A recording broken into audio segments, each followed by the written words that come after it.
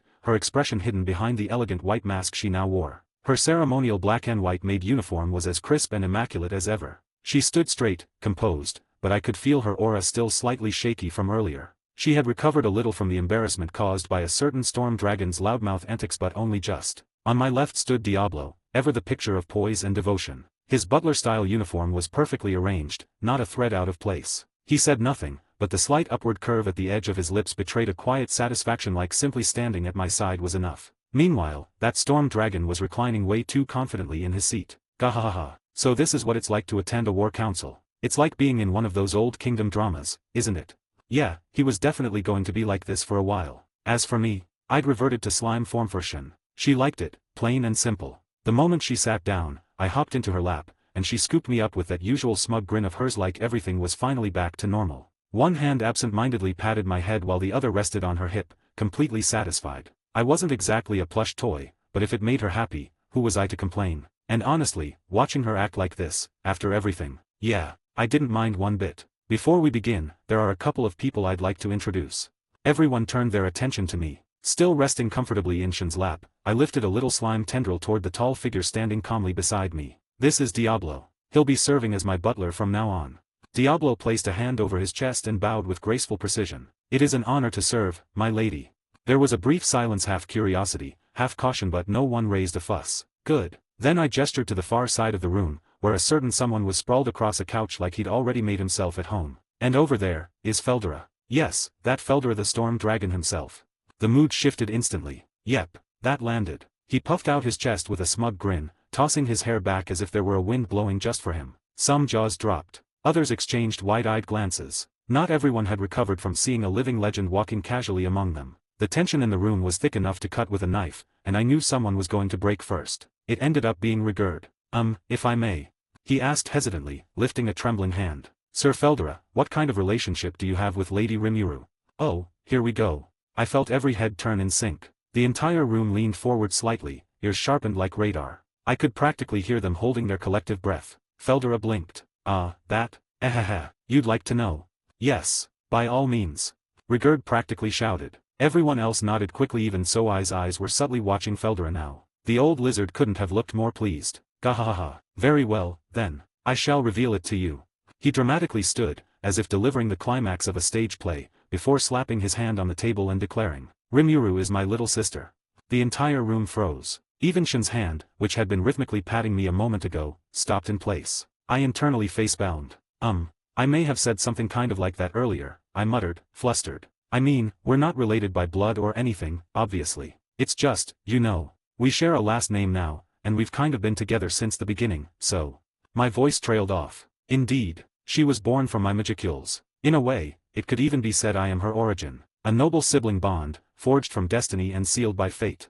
I peeked up at Seal. She hadn't moved a muscle, but I could feel her barely contained exasperation from here. Ren tilted her head slightly behind me. A familial bond between a slime and a true dragon, how curious, she murmured. Benamera looked like he was seriously trying to decide if this was real or some strange joke. Shana, to my surprise, clasped her hands over her chest. How wonderful. Lady Rimuru has an older brother.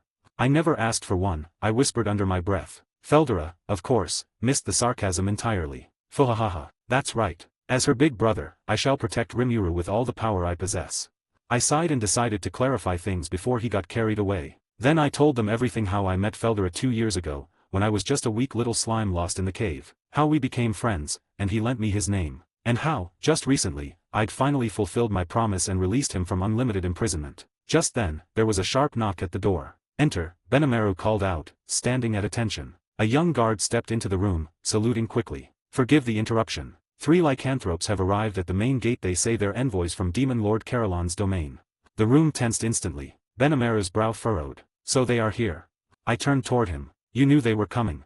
Benamera gave a firm nod. Yes. We received a brief notice through the Eurazania network 2 days ago. Demon Lord Milim had attacked Eurazania, and refugees were already on their way here. We didn't know who they'd send ahead, but I expected someone.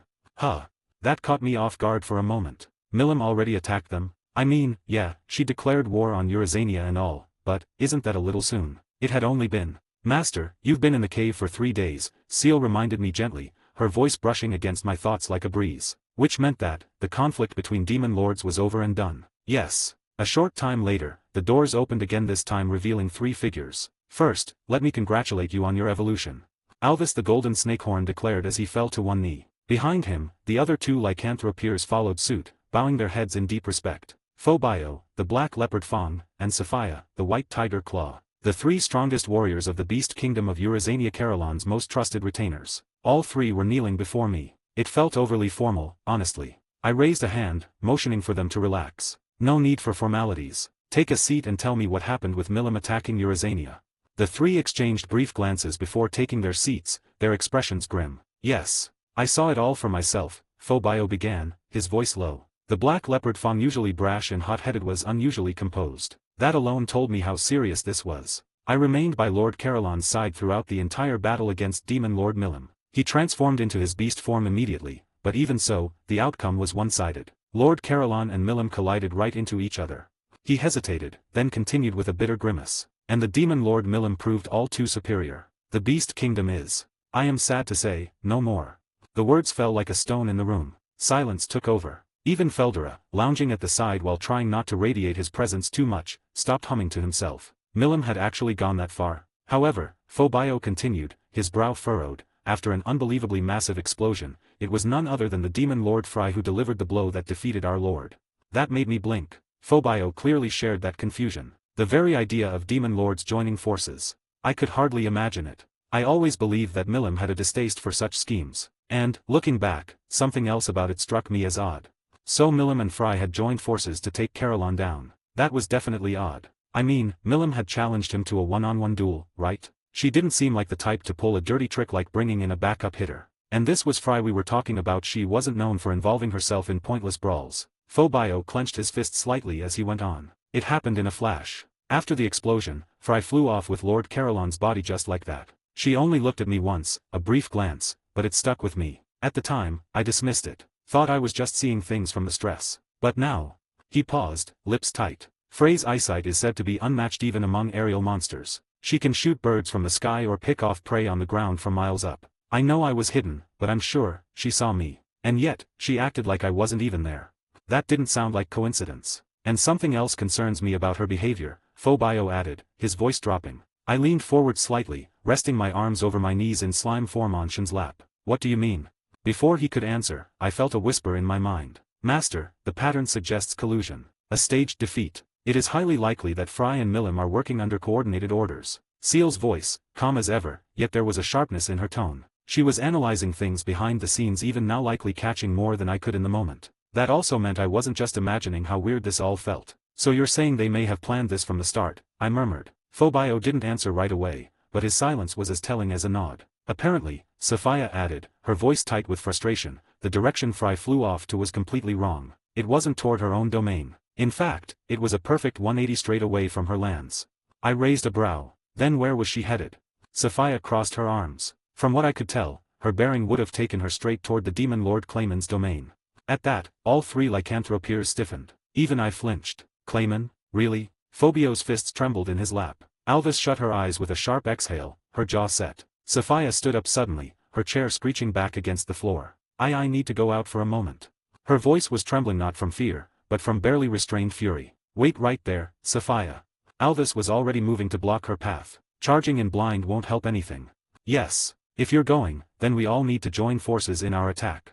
Phobio rose too, slamming a fist into his palm. Hoo boy. These 3 were about to go full berserker mode. Beastlings, man. Give them one good reason and their blood gets hotter than Ifrit's breath. I glanced between them, Sophia seething, Phobio fired up, and even Alvis, normally the most composed of the bunch, had a dangerous glint in her eyes. I couldn't just let them charge off into Clayman's territory based on a hunch, even if my gut said they were probably right. They lack discipline, master, but their instincts are not wrong, Seal commented in her usual calm tone. I recommend restraining them until we have more data. Easy for you to say, I thought. You're not the one who has to calm down 3 overpowered beast folk ready to commit war crimes. Still, she had a point. The last thing I needed was a diplomatic nightmare. I waved a little pseudopod to get their attention. Hey, cool it, you 3. I get how you feel, believe me, but running off right now won't do anyone any good, especially not Caroline. Sophia clenched her jaw, but she stopped. Just barely. Alvis gave me a sharp nod, breathing hard. For now, at least, the situation hadn't exploded. Yet, the way you put it, Phobio. Caroline is still alive. I leaned forward a little, my eyes narrowing. And I don't know what Frey's really like as a person, but there's no way Milam would just let someone barge into her fight without blowing up about it. That's not her style at all. There has to be something deeper going on here. I feel the same way, Benamaru added, arms crossed as he nodded gravely. His tone matched my own suspicions. This didn't sit right with either of us. I took a breath and fixed my gaze on the 3 lycanthropeers. So listen, we all want to help you rescue your lord. And we will. But don't go berserk on me right now, alright? Their gazes flicked to me, tense and uncertain. If we don't work together on this, you might end up losing whatever chance you've got to save him. Worst case scenario, you go charging in and suddenly you're fighting 3 demon lords at once. I really don't want that to happen. So hold your ground. We'll do this right. Phobio looked down, clenching his fists again. Sophia grit her teeth, frustration still thick in her expression. But Alvis, ever the voice of reason among them, gave a sharp nod first. Understood, Phobio said, voice low but steady. All right, Sophia echoed with a reluctant sigh. Yes, Sir Rimuru, Alvis added, her voice firm. I finally let out a breath. Good. The last thing we needed was more chaos, especially with things just starting to settle down. We then decided to let them rest and recuperate for a bit. Them, and the other 10,000 or so people who evacuated to town with them, all utterly exhausted. Trekking all the way to Clayman's domain and challenging him to battle right now was absurd. In a short time, we had emergency stations handing out food, and the great meeting hall had lodgings hastily prepared to deal with the influx. We weren't at full strength yet. My people were only just beginning to wake back up. For today, at least, we decided to kick back and relax with a meal together. With everyone now on the same page and the lycanthropeers just barely holding back their instincts, I figured we'd made enough progress for the day. Well then, I said, standing up on Shin's lap in my slime form, let's end the meeting here for now. We've all been through a lot, and there's no point in rushing things while everyone's still processing the situation. Everyone around the table nodded in agreement. Even Sophia managed a reluctant exhale, her tension finally starting to ease. We'll reconvene tomorrow, I continued. Take this time to rest, get the refugees situated, and gather your thoughts. There's a lot we'll need to discuss, especially how to deal with Clayman. Benamaru stood with a bow. Understood. I'll begin preparations to accommodate Eurazania's people immediately. Hakuro, Shana, Soai, Rigurd, and the others all gave their affirmations in turn. Seal, still standing quietly at my side with her mask concealing her expression, gave a composed nod. She had recovered just enough from the earlier embarrassment to maintain her usual elegance, though I noticed the occasional flicker of lingering fluster through our link. Feldera's sister-in-law comment had definitely left a mark. Speaking of him, over in the corner of the room, Feldera sat cross-legged with a manga volume in hand, completely engrossed in it. I'd handed him one of my favorites just before the meeting started, mostly to keep him from interrupting again. Judging by the sparkle in his eyes and the silent gaha-s he kept mouthing every few pages, it had worked like a charm. He didn't even glance up as the meeting ended. That should keep him out of trouble for now, I muttered. The meeting ended, and the room slowly emptied out. The lycanthropeers followed Benamaru to discuss temporary lodgings. Hakuro and Rigurd left to oversee the distribution of supplies for the incoming refugees. Shin stood up, gently helping me down from her lap as I reverted to my human form. Seal remained silent at my side, her masked gaze watching everyone with composed calm. She gave a light bow before following a step behind me. Waiting at the chamber doors, ever punctual and poised, was Ren. My lady, she said, offering a flawless curtsy. I've prepared your quarters for the evening. If you're ready, shall we proceed?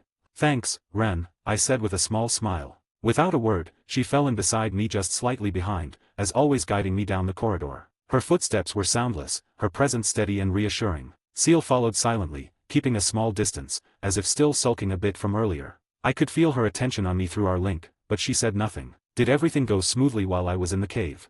I asked, more to break the silence than anything. Ren nodded. Yes, my lady. The internal affairs proceeded without issue. Shana and Shin kept the city running. The moment your return was sensed, all command structures aligned without hesitation.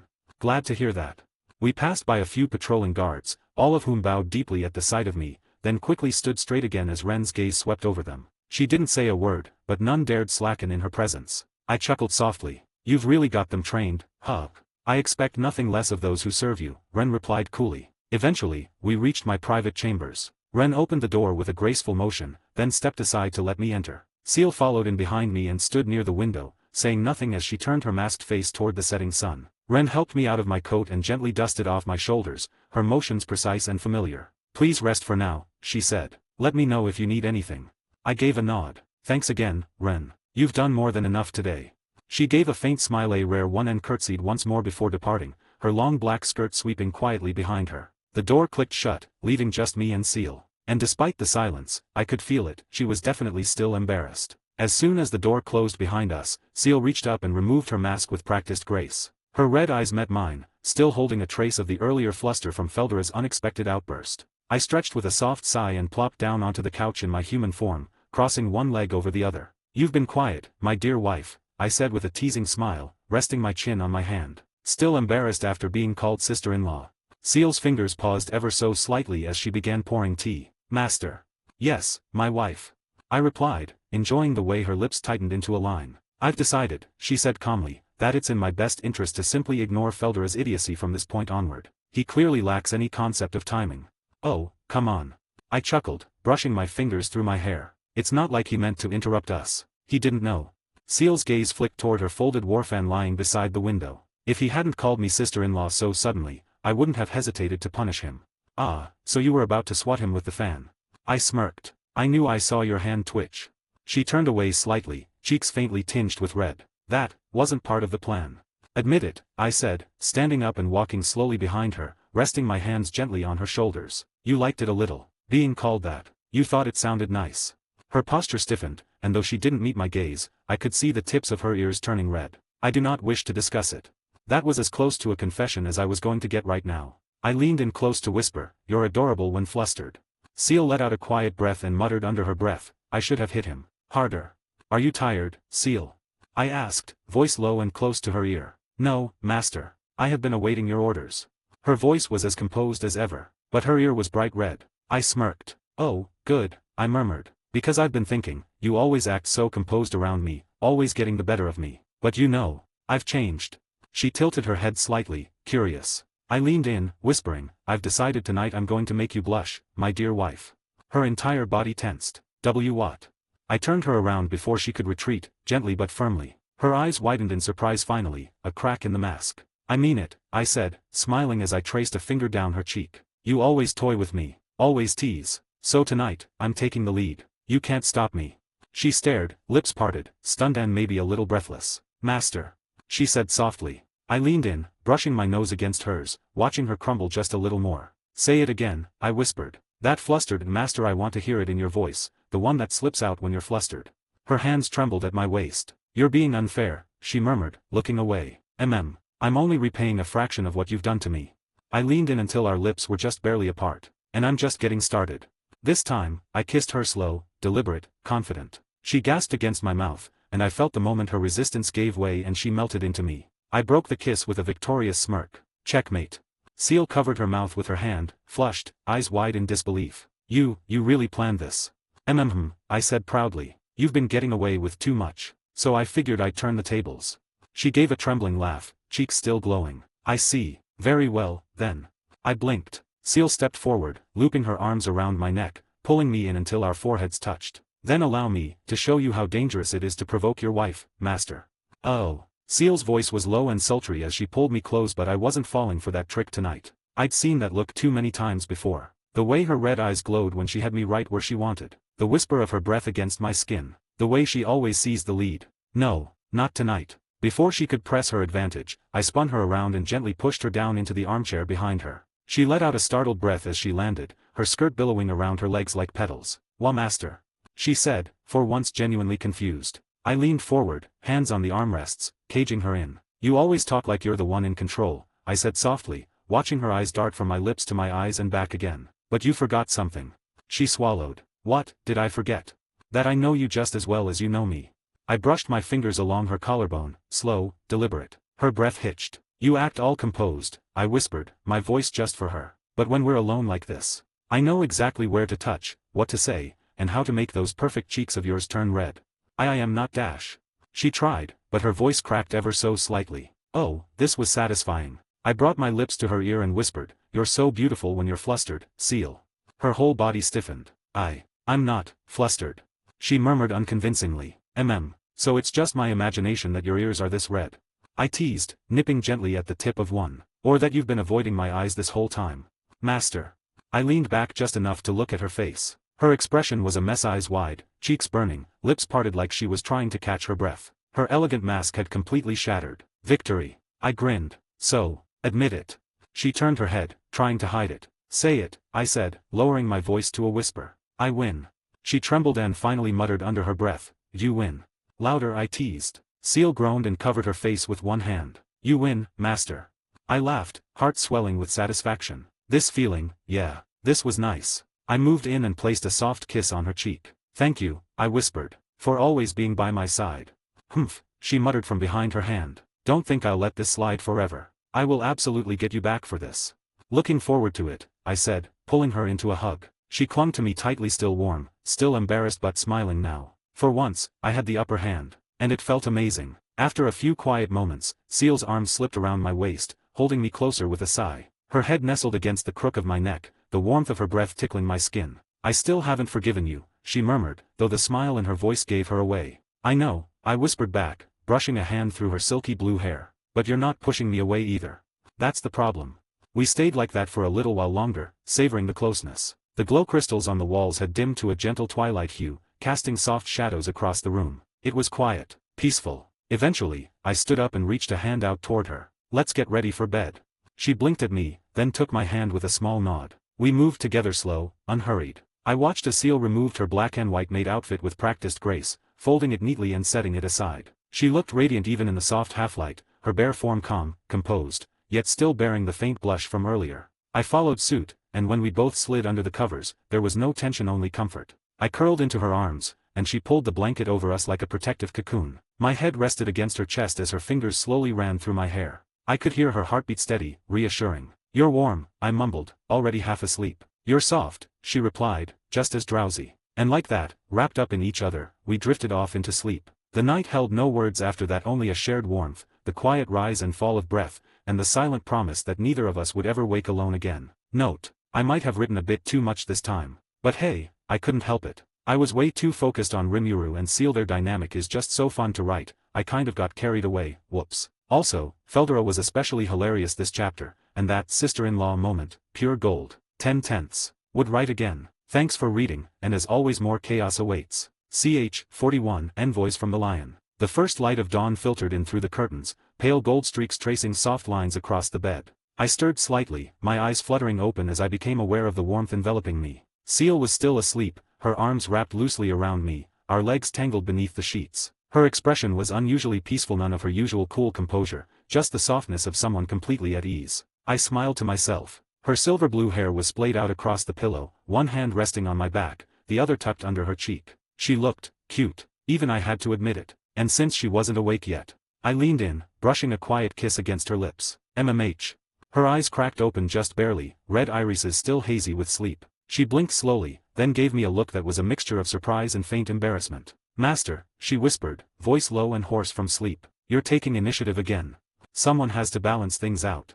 I grinned, resting my forehead against hers. "Revenge for last time, remember?" She looked away, but the faint red rising to her cheeks betrayed her. "You're incorrigible. And yet, you still chose me. Unfortunate, isn't it?" Her voice was flat, but her fingers gently stroked my back, contradicting her words. We stayed like that for a while, enjoying the silence. No responsibilities, no interruptions, just the two of us under warm blankets in the quiet morning light. Eventually, I stretched, still nestled close. "We should probably get up. Ren will come knocking if we stay too long." Seal made a faint sound of protest and pulled the blanket up to cover our heads. 5 more minutes. I blinked in surprise. "You, the ever-diligent Seal, skipping morning duties. I am your maid, not Ren's." Her voice was muffled under the blanket. "I will get up when you do." I chuckled, letting my head rest against her shoulder again. Dangerous words. "Then punish me. Don't tempt me first thing in the morning." The soft laugh that followed was all the answer I needed. And so, in the golden stillness of morning, we stayed beneath the covers a little longer, just two wives holding each other, not as master and maid, not as skill and wielder, but as equals sharing the start of a new day. After a few more quiet moments wrapped in warmth, I finally sighed and began to sit up. Seal's arms tightened for just a second, as if reluctant to let go, but then she loosened her hold and opened her eyes fully. Her sleepy gaze met mine, calm and deep red like wine in morning light. "Good morning, master," she whispered, voice gentle but still a little breathy from just waking up. I leaned closer with a soft smile. "Good morning, Seal." We stayed like that for a beat, then, without hesitation, I brought my lips to hers. A slow, affectionate kiss, not teasing, not flirty, just a quiet promise wrapped in warmth. She returned it gently, her hand brushing my cheek as our foreheads touched afterward. That's how mornings should always start," I murmured. Her lips curled into a faint smile. I could get used to it.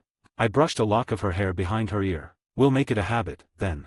With that, we finally parted moments later. The morning had begun, but the warmth of that kiss lingered between us, a silent farewell to the night we shared and a promise for many more to come. As the morning sun filtered through the curtains, Seal and I were still tangled beneath the sheets, bare skin pressed close, arms lazily wrapped around one another. We'd barely started moving when, click, the door opened smoothly without hesitation. Wren stepped inside, dressed immaculately as always. "Good morning, my lady." "Lady Seal," she greeted, her tone utterly calm and professional, as if she hadn't just walked in on two naked women in bed, still cuddling. I blinked. "Wren, you could have knocked." "I did," she replied without missing a beat. "Once. As usual. You're the one who told me not to disturb your mornings unless it was important." Seal, already sitting up in bed and totally unfazed, just offered her a serene smile. Wren approached the side table, setting the tray down with graceful precision. Then she turned to us, her expression still unreadable, but with the slightest curl at the corner of her lips. "If you'd like," she said coolly, "I can assist with dressing you. Or, if you prefer she leaned in ever so slightly, one hand to her cheek as if thoughtfully considering, "I don't mind joining you for a few more minutes. There seems to be enough space under the covers." I felt my face turn crimson in an instant. "Wren." Seal chuckled softly, eyes gleaming behind her long lashes. "Oh my. Is that an offer, Wren?" "I am simply at my master's service," Wren replied without flinching. "Whether it be combat, chores, or skinship. We're getting up. Seal, help me out here." I yelped, trying to dive under the sheets. But Seal just laughed and pulled the blanket a little tighter around us. I peeked out from under the covers, cheeks burning. "We'll be dressing up now, okay? Properly. So you don't have to stand there with that smug smirk, Wren." Wren gave a slow, elegant nod. "As you wish, my lady. I shall return in 5 minutes with your outfits. Unless, of course, you change your mind." With that maddeningly unreadable expression still on her face, she turned and left the room like a ghost, the door clicking softly behind her. I groaned into Seal's shoulder. "I'll never hear the end of this." Seal giggled and pressed a kiss to my forehead. "She's just having her fun, master. Besides." Her fingers brushed along my back. "You're cute when you're flustered." "Gah, I'm never winning against you, am I?" She smiled warmly. "Not today, wife." After a warm kiss and some teasing from both sides, we finally got out of bed. Wren returned not long after, carrying the neatly folded clothes in her arms. "My lady, your outfit." I took them with a nod, already calming down from earlier. "Thanks, Wren." Seal, already dressed in her classic black and white maid uniform, bowed slightly. "I shall assist with each change, master." I figured you'd say that, I muttered with a faint smile, but didn't stop her. They helped me change, Seal brushing my hair over one shoulder while Wren fastened the buttons. A crisp, two-tone blouse paired with a soft black skirt that fluttered lightly around my thighs. The black stockings were snug, and the dark boots clicked lightly as I stepped in front of the mirror. It fit like a charm. Clean, stylish, modern, but not too flashy. The little flower pattern on the skirt gave it just the right hint of softness. Seal took a step back, her red eyes gleaming behind the mask. "You look stunning, master." Wren gave a polite nod beside her. "Charming as ever. The design draws attention to your elegance without being ostentatious." I adjusted the ribbon belt slightly, giving myself a once-over. Yeah, I like this one." Even though I'd already accepted this new form of mine, moments like these still made something flutter in my chest. It wasn't just about appearances, it was the feeling of being seen, appreciated, supported. "Glad I've got two maids with good taste," I muttered, unable to keep the smile off my face. Seal bowed her head with a soft chuckle. "It is only natural, master. After all, we are proud to serve the most beautiful one in this nation." You're getting way too good at that." She only tilted her head innocently. "All right," I said, brushing my hair back. "Let's go. We've got a long day ahead." We had a lot to talk about. Something told me it was going to be kind of a long meeting. I kicked things off by taking a report from I planned to, so I had already briefed the others earlier that morning. Clayman was on the move, apparently, and we needed to hear all the details and figure out our response. Thus, I was already on my way to the meeting hall, where the core leadership of Tempest and the three lycanthropeers were waiting. Seal and Ren walked beside me, Seal calm as ever behind her mask, and Ren quietly taking mental notes, ready to assist. As I walked, my universal detect pinged something odd. A group of about 50 people, moving quickly toward town. Huh, that signature. Oh, it's Fuse, I murmured. The guild master from Blumund. Sure enough, just moments later, our security team had him and his entourage face to face with us. He pushed his way through the armored soldiers surrounding him, his face drawn with worry, but the moment he laid eyes on me, something flickered in his gaze. It has been much too long, Lady Rimuru.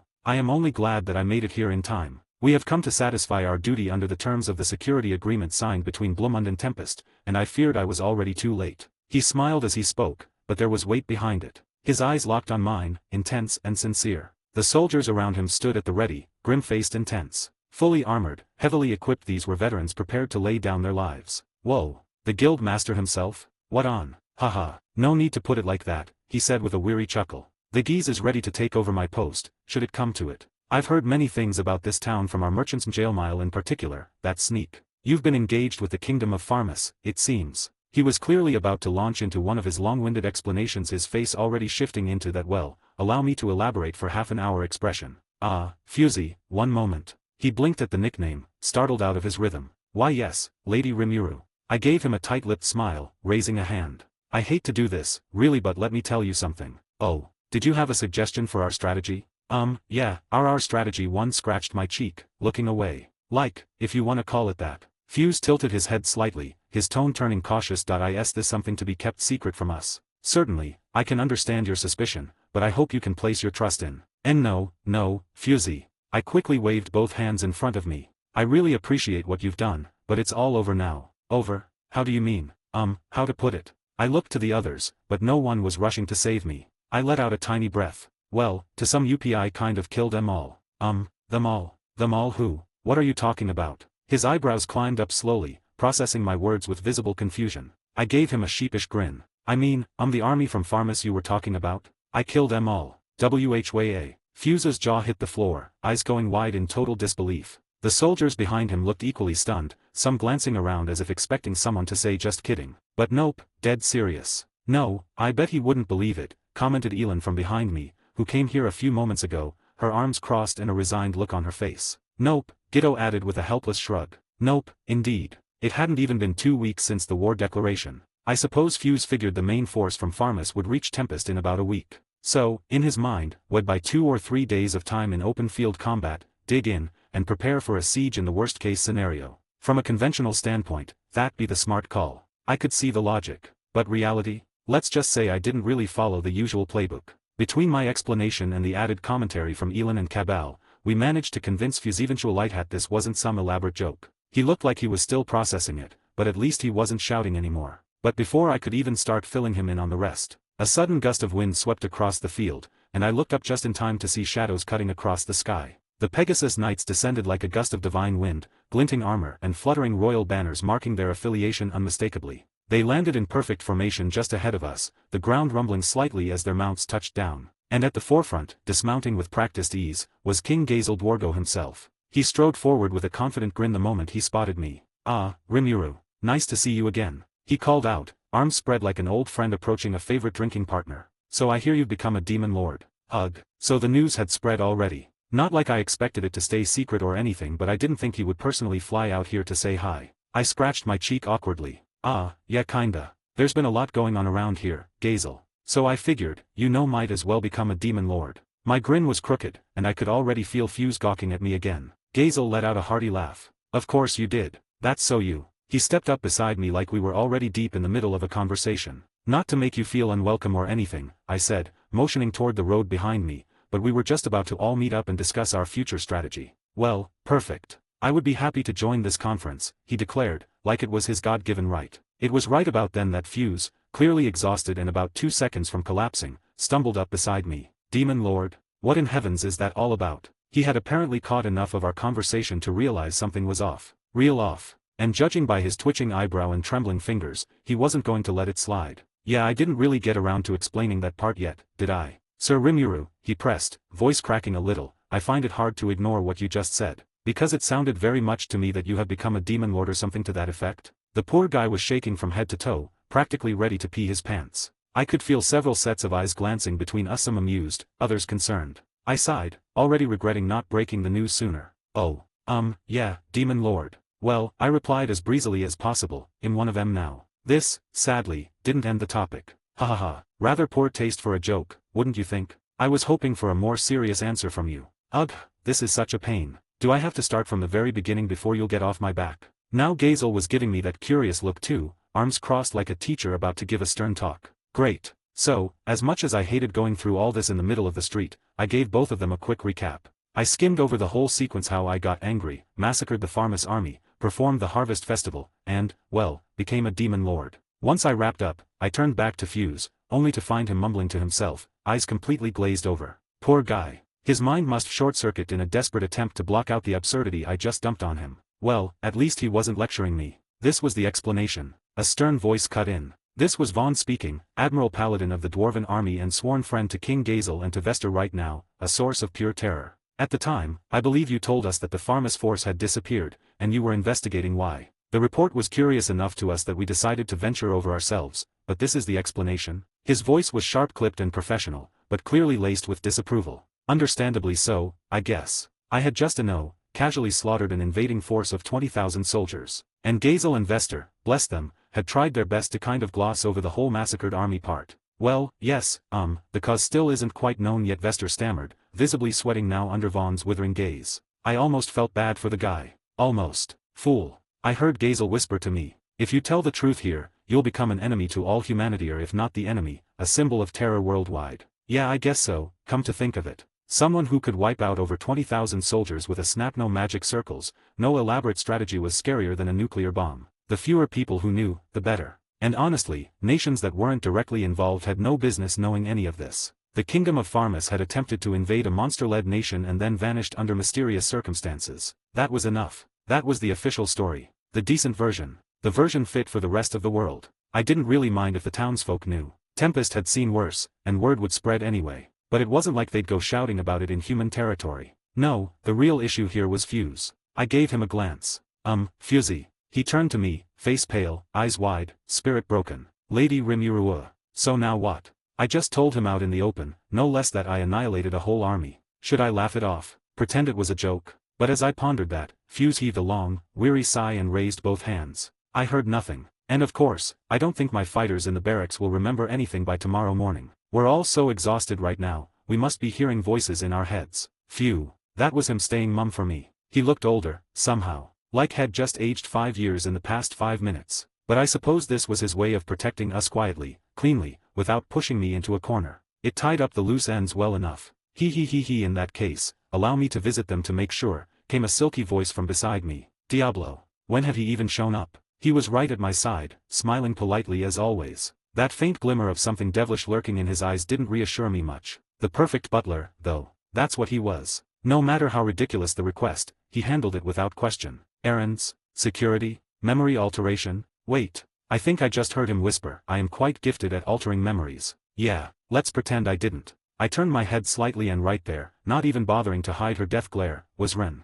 Still in her composed maid posture, of course. Perfectly polite smile. Hands folded in front of her. Calm as ever. But I swear, I heard the sound of her grinding her teeth. Like really faintly. Like an annoyed cat just seconds before swatting at a rival. Hoo boy. I didn't even want to look at her eyes. I mean, sure, Diablo was helpful, and elegant, and effortlessly composed, but Ren had been with me way longer. She bathed me, dressed me, took care of me when I was still figuring out which fork to use. And now Diablo just swoops in with his smug butler grace and his scary awesome power level and starts talking all smooth. I felt like ID just stepped into the middle of a rivalry I didn't sign up for. I should probably do something. Distract her, maybe. Ren, you've been doing a fantastic job too, you know. She blinked at me once, expression unchanged, but I swear the grinding stopped. I live to serve you, master, she replied in that velvet voice of hers. But there was a distinct emphasis on master this time, like a silent warning directed at Diablo. He, naturally, just gave a serene smile. This is getting weird. Anyway, Rigurd, ever reliable, guided Fuse and his men toward a waiting room. With the addition of the dwarven contingent, we had to arrange for a larger meeting hall, no easy task on such short notice. Still, it'd give everyone a chance to rest and settle their nerves.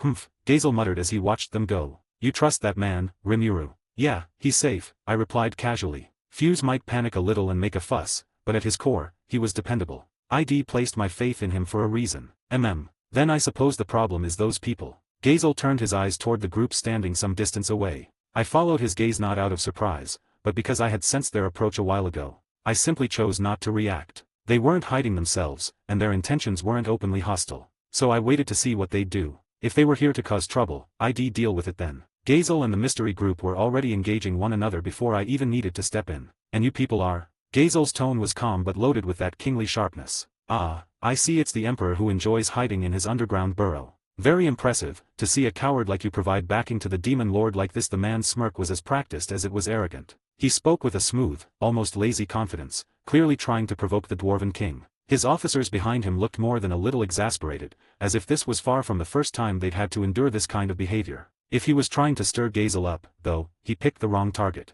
Aha. You, then, Gazel replied with a bold smile that showed more amusement than offense. The elf descendants whose heads are always in the clouds. Did you descend from that fancy tree city of yours, then? So they knew each other. Figures. Lady Rimuru, I believe these to be envoys from the sorceress dynasty of the Lion, came Sokka's calm voice from beside me. One of Soa's operatives, she must have been the one who escorted them here. Her posture was respectful, but her eyes were as sharp as ever, scanning every twitch of the newcomers. That explained the haughty attitude. And the fancy get-up. The man clearly recognized King Gazel the moment they locked eyes and apparently decided that was the perfect cue to start stirring the pot. You never change, do you, Earld? Gazel growled. Neither do you, Gazel. The two exchanged greetings like longtime rivals, cool smiles, razor-sharp words, and looks of sheer contempt on their faces. And that girl there is? Earld turned toward me, eyes narrowing with a touch too much curiosity. I gave him a pleasant, utterly nonchalant smile. Oh, hello there. My name's Rimuru, and I run things around the forest alliance we have here.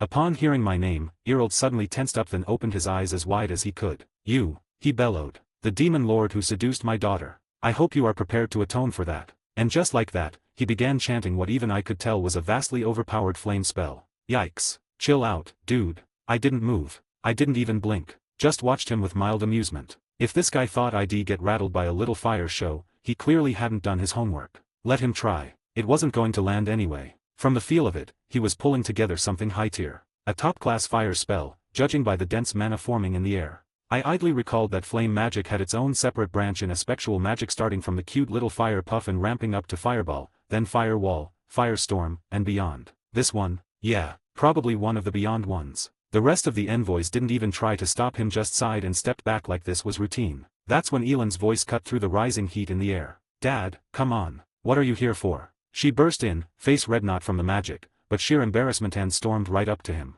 Bonk. One swift, practiced bop on the head. He froze mid-chant, hand raised, expression stuck halfway between fury and confusion. Ahahaha. Sorry about that, he said with a cheerful smile, rubbing the top of his head. I was informed that a demon lord had kidnapped my daughter, and I suppose I lost my cool for a moment. Yeah, but that doesn't mean you get to greet me with a city-busting fire spell, old man. No, my lord, one of his aides, a meek-looking man with neatly combed hair and the calm aura of someone long-suffering, cut in smoothly. Our reports involved far more than that, but you jumped to a hasty conclusion. Again, Elan rounded on him instantly. See, I told you. This is totally your fault, Dad. I almost felt sorry for the guy. Almost. He was clearly shriveling under his daughter's glare, withering like a flower under a heat spell. But honestly, he deserved it. I kind of hoped he regretted it a little more. You always were too overprotective a father, Gazel commented, watching with mild amusement now that the fireball crisis was over. I am not, Gazel, Earl shot back, arms crossed and chin high. How can I help it? Elan is simply too precious to me.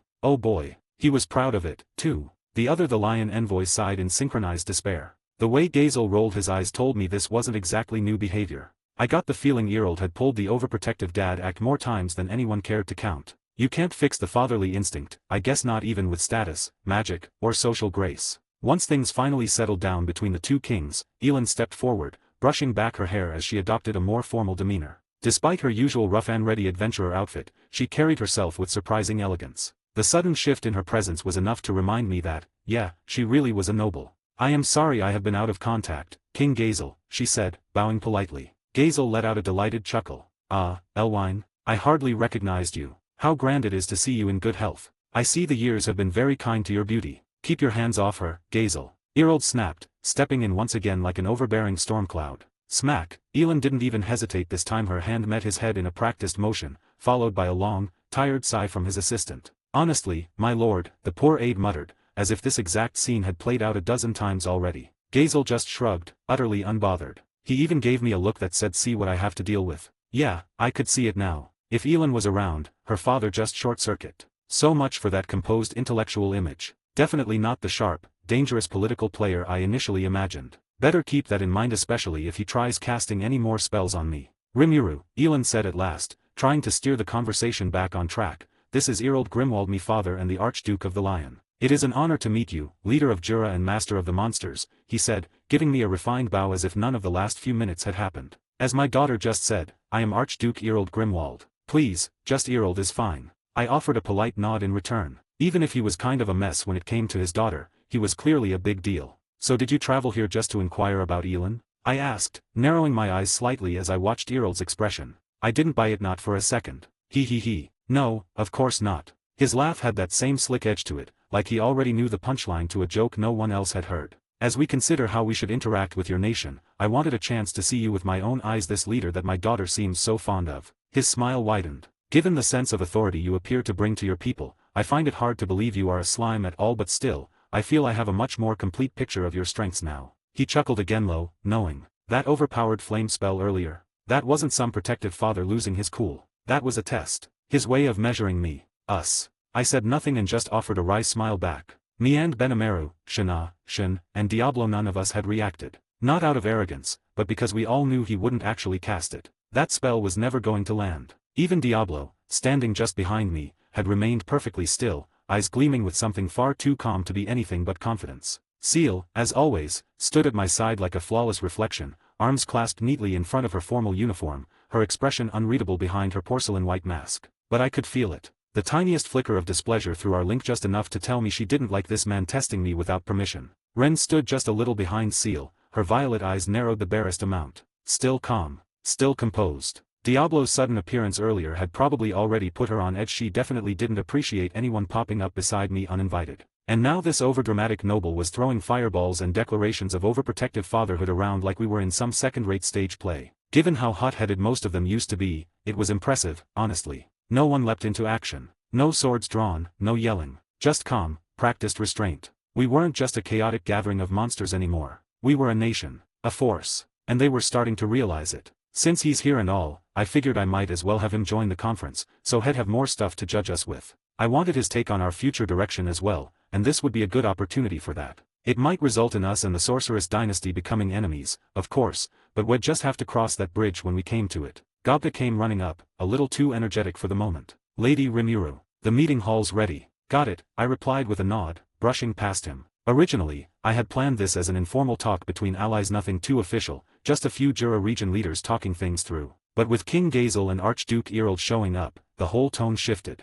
Now it was unmistakably a summit. Normally, diplomats would handle this first, ironing out the issues, mapping common ground, massaging the terms so no one lost face. We weren't doing any of that. No backroom deals. No clever pre-negotiations. This was going to be blunt, raw, and honest. And the outcome? It would shape everything. Our future, our alliances, maybe even our enemies. I took a quick glance behind me. Seal was walking silently, her presence regal as always, expression hidden behind her mask. But I could feel her eyes on Mechalm, steady, ready. Ren followed just a step behind, her movements precise and fluid, posture perfect. But there was something in the way her eyes narrowed for just a fraction of a second as she looked toward Erold, an invisible thread of tension, gone as quickly as it came. No words, no sound, but I knew her well enough to catch it. Yeah, this wasn't just a meeting. This was a battlefield and my knights were already in formation. Note, thank you for reading. Your support means a lot, and I hope you're enjoying the story as much as I enjoy writing it. See you in the next chapter. Ch. 42 Between Monster and Man. In the hall, I found everyone standing upright, awaiting our arrival.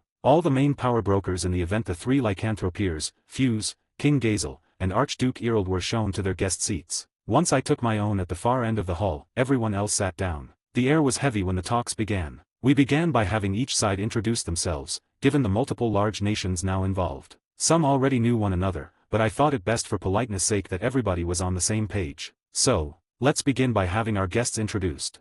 I turned to Ren, who promptly began reading off names. Once introductions were finished and everyone was settling into the rhythm of formal diplomacy, I leaned slightly toward Shana. Shana, where is Feldera?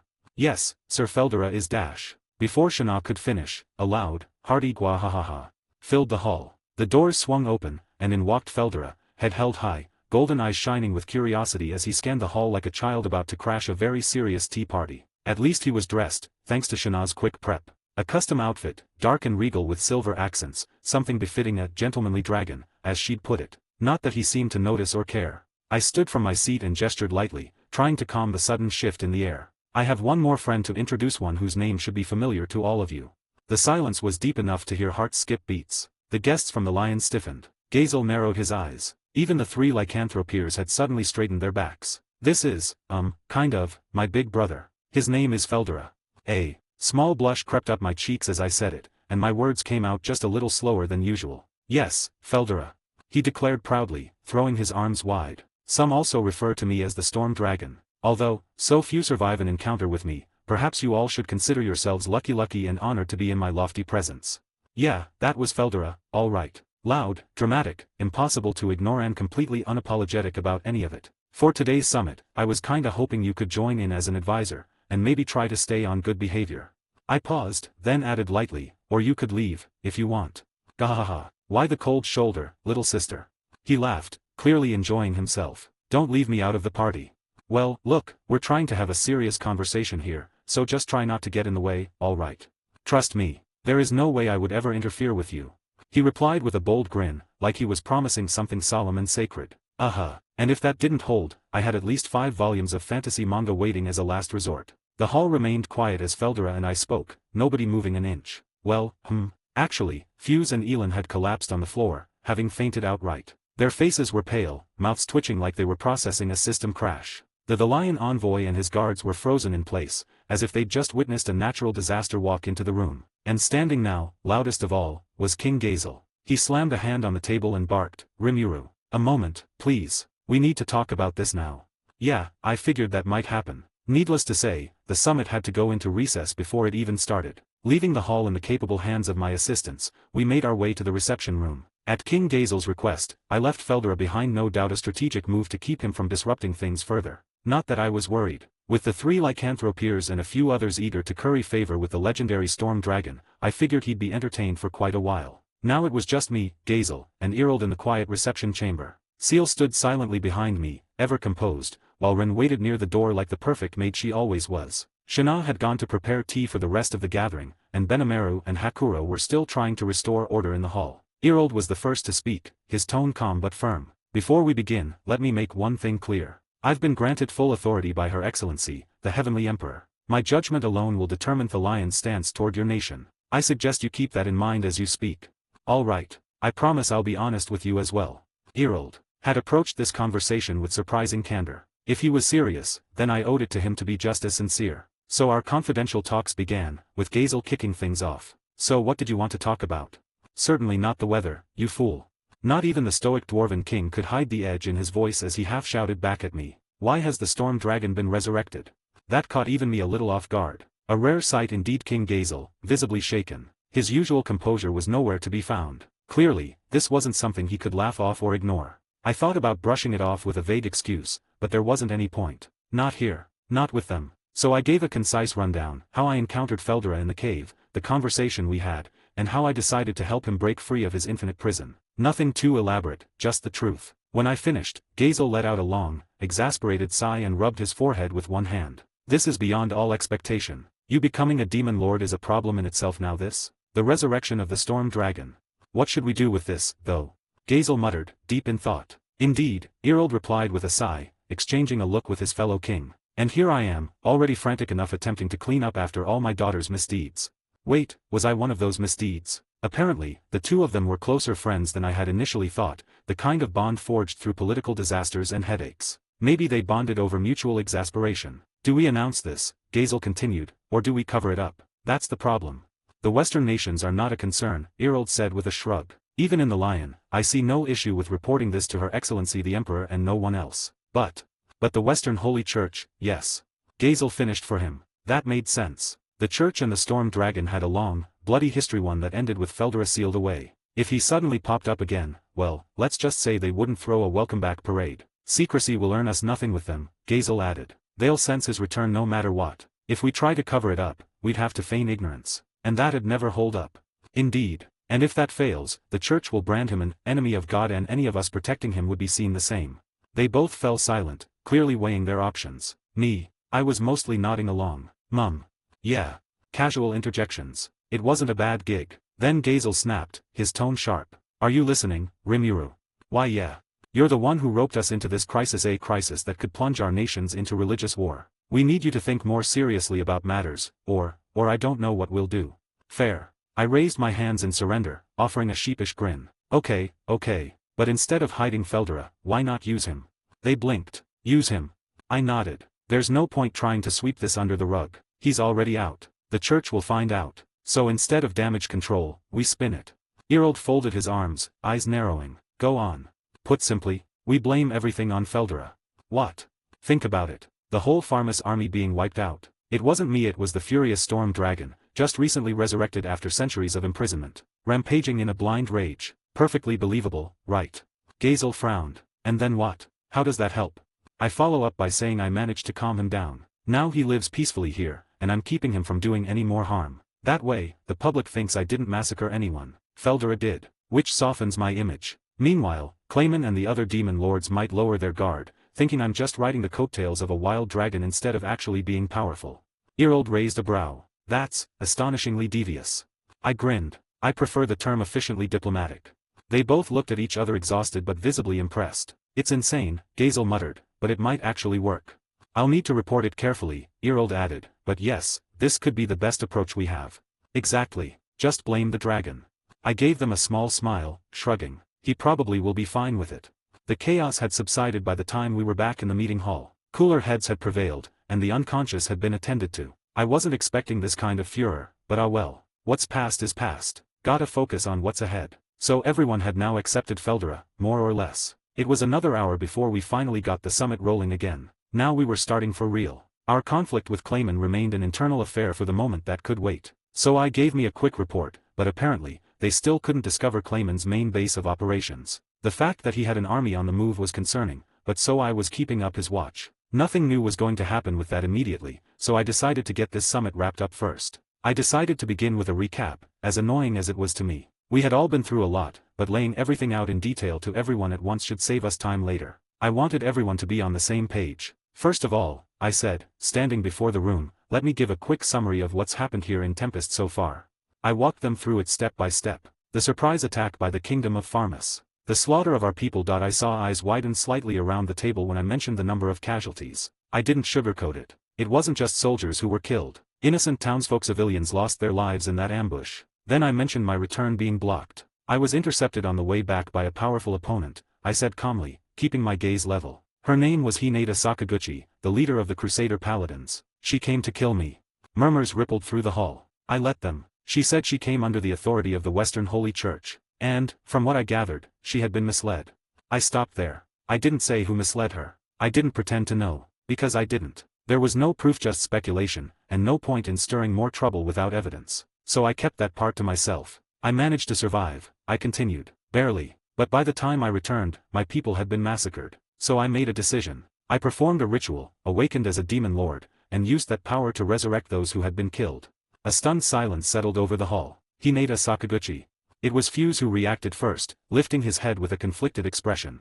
She may seem cruel at first. I suppose she gives the impression of a crazed murderer to most. But according to the information we have, she's actually a little different from all that. For one thing, she's always willing to extend a helping hand to anyone who depends on her, and anyone willing to accept her help is sure to receive it, but if you don't listen to her advice, she'll never deal with you again. Whatever her motivations, though, I am assured she is a rational leader. Maybe so, I replied, my voice lower, but she didn't listen to me at all. She didn't. From the moment we met, I was her enemy. Her blade had already decided that even if someone had fed her lies about me, no, especially if they had, it didn't feel like she had any doubts. No hesitation. No questions. Just kill. Well, said Erold, folding his arms, that would be because one core tenet of Luminism is that you are never allowed to bargain with monsters. That caught my attention. I blinked. Seriously. Quite seriously. It's a foundational belief of the church, Erold said. From their perspective, negotiation or compromise with any monster is akin to heresy. Even if you had spoken to her, she likely wouldn't have accepted your words. So that's what I was up against. Not just a personal grudge or misunderstanding, but doctrine? I sighed internally. Hinata was strong, very strong, but she was also respected, even admired. And now I understood why she was such a big deal. The way Earl spoke, she had a reputation even in the Lion. Probably in every human nation connected to the West. Was it just because she was powerful? Or, was it also because she was beautiful? I mean, that cold, intense aura, the sharp eyes, silver hair, that figure. No, bad Rimuru. Focus, now was not the time for that train of thought. The point is, I said, straightening a little, Hinata's a serious threat. If I could at least get her to talk to me, we could set something up where we don't have to be dueling to the death. I didn't want to fight her again if I didn't have to. There was too much uncertainty, and the stakes were too high, but if the Western Holy Church labeled me an enemy of divinity, if they painted me as some unholy calamity rising from the darkness, a duel would be unavoidable. I'll try to prevent that if I can, I said quietly. But, if it happens, it happens. Perhaps I could go out and take care of her, then. There is no better way to quell your anxieties for the future than eliminating the problem from the start, no. Wow, Diablo. Confident much? Being the new guy on the team must have made him really eager to prove himself. Whoa, you realize even I lost to Hinata, right? I said, raising an eyebrow. Just because you're here now doesn't mean this'll be over in 5 minutes. She's right, Shin added, a dangerous smile tugging at her lips. If someone like you thinks you're up for it, then I'll just go take care of Hinata myself. I await your order, Lady Rimuru. Oh no. First Diablo starts mouthing off, and then Shin jumps in with her usual battle lust. One makes trouble, the other sets it on fire. Now, Lady Shin, Diablo said smoothly, brushing a gloved hand through his hair. I do owe you for helping me understand how best to assist our Lady Rimuru, but I regretfully must say, I doubt you could defeat Hinata. You want to say that again? Shin growled, standing up. If you insist, I could demonstrate dash. No. I slammed my hand on the table. We are not having a duel in the middle of a summit. They both froze. As you command, Lady Rimuru, Shin muttered, arms crossed. Of course, Diablo replied with a bow. Your will is absolute. Honestly, with these two, I'm never sure if I'm leading a nation or babysitting a pair of ticking time bombs. Felder arose dramatically, his voice booming. Gwahaha. So it's time for me to take action, is it? Very well. I shall deliver divine punishment upon this Hinata person dash. Snap. Without a word, Seal stepped forward. She calmly unfolded her fan with a soft flutter, and smack. The sound echoed in the hall as she struck Feldera cleanly across the head. Gah! He shrieked, stumbling back into his seat with wide eyes. See Seal, that was uncalled for. You didn't even let me finish. She returned to her place behind me without a single word, folding the fan neatly once more. The entire room fell into stunned silence. Did that maid just hit the storm dragon? Fuse whispered, his voice trembling slightly. The three lycanthropeers stared with mouths half open, visibly shaken. Earld's brow twitched as he watched Feldera meekly slink back to his seat. That maid. She struck the storm dragon without hesitation. He shook his head slowly, voice hushed. What kind of people are you surrounded by, Lady Rimuru? Gazel muttered, I thought only a true dragon could fight a true dragon, yet she just. Feldera whined from his seat like a scolded dog. She always does this. I sighed and gave a small smile. Don't worry, everyone. That just means she likes him. A few nervous laughs rippled through the room, but the lingering fear in their eyes said enough. Smacking a god-tier dragon and living? That left an impression. Ren, for her part, remained a picture of composure. Not a flicker of emotion crossed her face, though her fingers gently adjusted the lace cuff at her wrist with deliberate precision. A tiny motion I knew meant she was fighting back a smirk. Either way, now for the real work. So, right. Everything I just discussed with you is the truth, I began, voice steady, but what we'll announce to the public will be adjusted. The Tempest delegates looked confused. For monsters, strength usually spoke for itself. There wasn't much use for political misdirection. But this was a different kind of battlefield. Benamero asked the expected question. Lady Rimuru, what is the purpose of changing the account? And in what way? Before I could answer, King Gazel spoke up, his deep voice cutting across the hall. This was decided in advance, he said firmly. It is a necessary measure to protect not only Tempest, but the balance of the entire region. Archduke Earld nodded in agreement beside him. There is wisdom in cloaking the truth. If handled poorly, this could lead to panic or worse, open hostility from forces unprepared to deal with what has happened here. I gave a grateful glance to both men, then turned back to the hall. We'll declare that I claimed the title of Demon Lord, thanks to Feldera's backing. I won't mention awakening, or any power that would make me look like a threat. Let people think I was just brave or reckless enough to make the claim while leaning on my friendship with the Storm Dragon. That explanation settled in the air like a quiet ripple. No one objected. If anyone asks about the Pharmas army, I continued, we'll say they were caught in Feldera's return and wiped out in the chaos. I just happened to stop him before things got worse. Some of the attendees looked shaken, but the logic was sound. This way, I added, the rest of the world won't fear me as some catastrophe waiting to happen. I'll just be a monster who got lucky, and maybe earned a little too much attention. Clayman will see it as overconfidence, Gazel added smoothly, which works in our favor. Ren bowed slightly from her place at my side. We will ensure that both internal and external messages are prepared accordingly, my lady.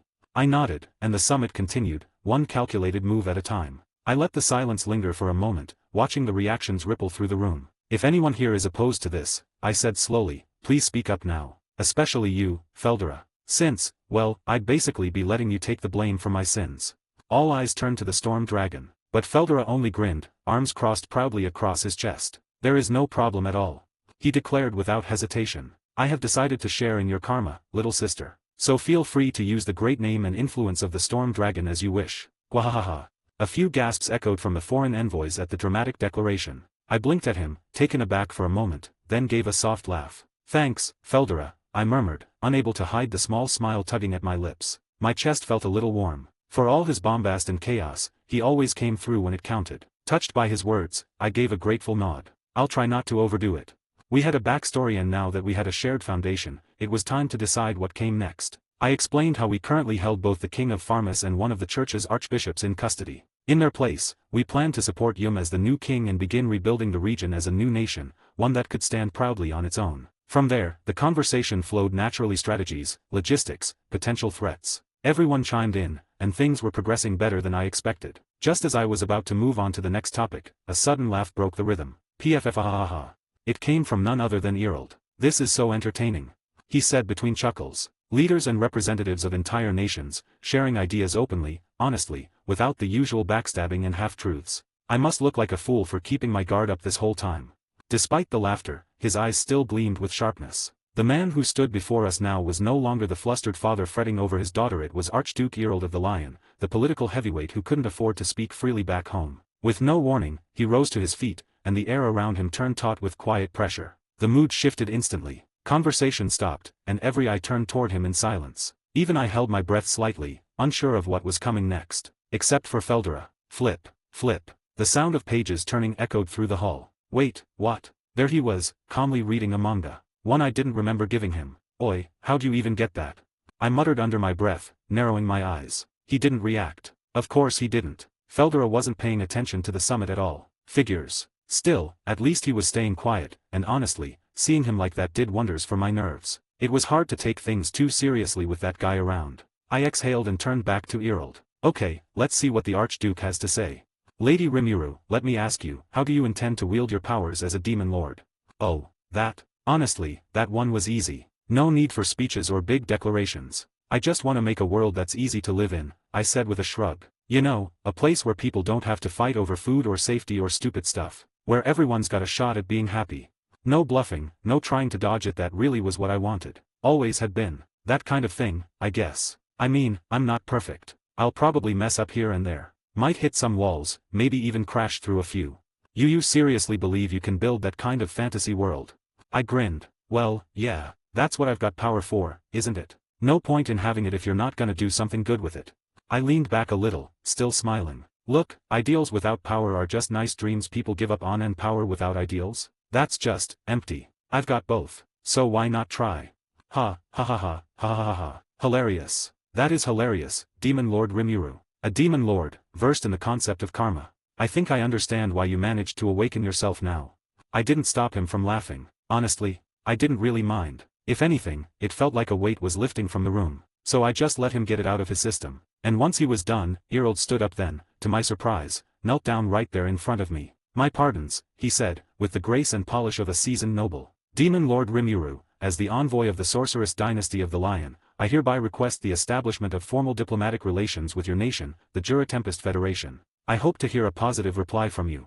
The hall fell quiet again, except for that page flipping. Better not let that bother me. If I turned around right now, the entire atmosphere would collapse. The sight of a fully grown storm dragon lounging on a sofa, reading manga and sipping iced tea someone made for him, my brain would short-circuit. Just ignore it. Deep breaths. I was hoping we could build a positive relationship myself, I said. I'll gladly accept the offer.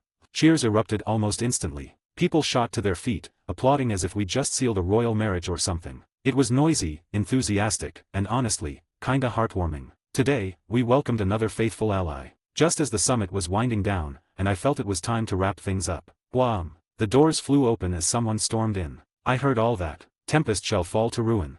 There was a tiny winged girl, and while it was hard to believe from looks, it was Ramiris of the Labyrinth, one of the world's 10 demon lords. Note: thank you for reading. Your support means a lot, and I hope you're enjoying the story as much as I enjoy writing it. See you in the next chapter. Ch. 43. Word from Ramiris. Just as the summit was winding down and I figured we were finally in the clear. Wham! The main doors flew open with all the subtlety of an exploding magic mine. I heard all that. Tempest shall fall to ruin.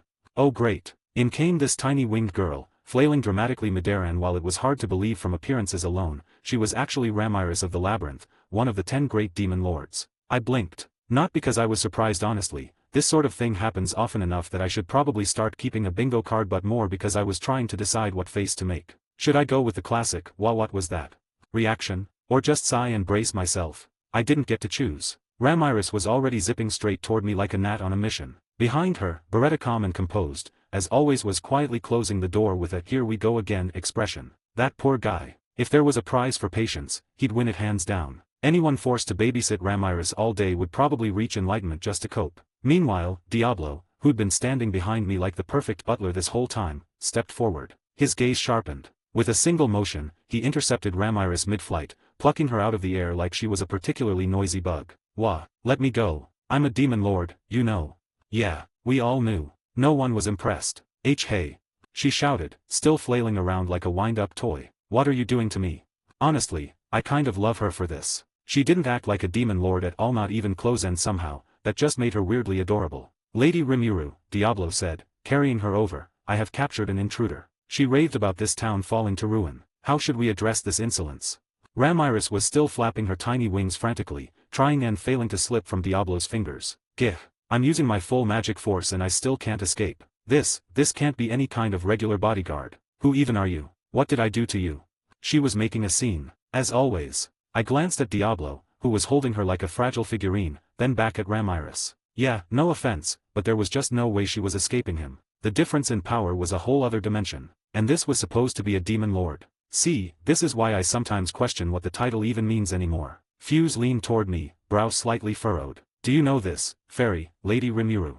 Oh, right. We were still in the middle of a summit. You'd think the sudden door slam and dragonfly interception combo would be enough of a clue to pause, but not for Ramiris. She had the social awareness of a rock. Yeah, I do, I said with a sigh. That's Ramiris. And, well, she might not look it, but I guess she's a demon lord, too. Hey. She snapped. What do you mean I don't look it? I'll have you know I'm the strongest of all 10 demon lords. She puffed her cheeks and flashed me a smug, triumphant grin while still dangling in midair like a caught firefly. The room fell into a confused silence. You could hear the disbelief radiating off the guests. Huh, a demon lord?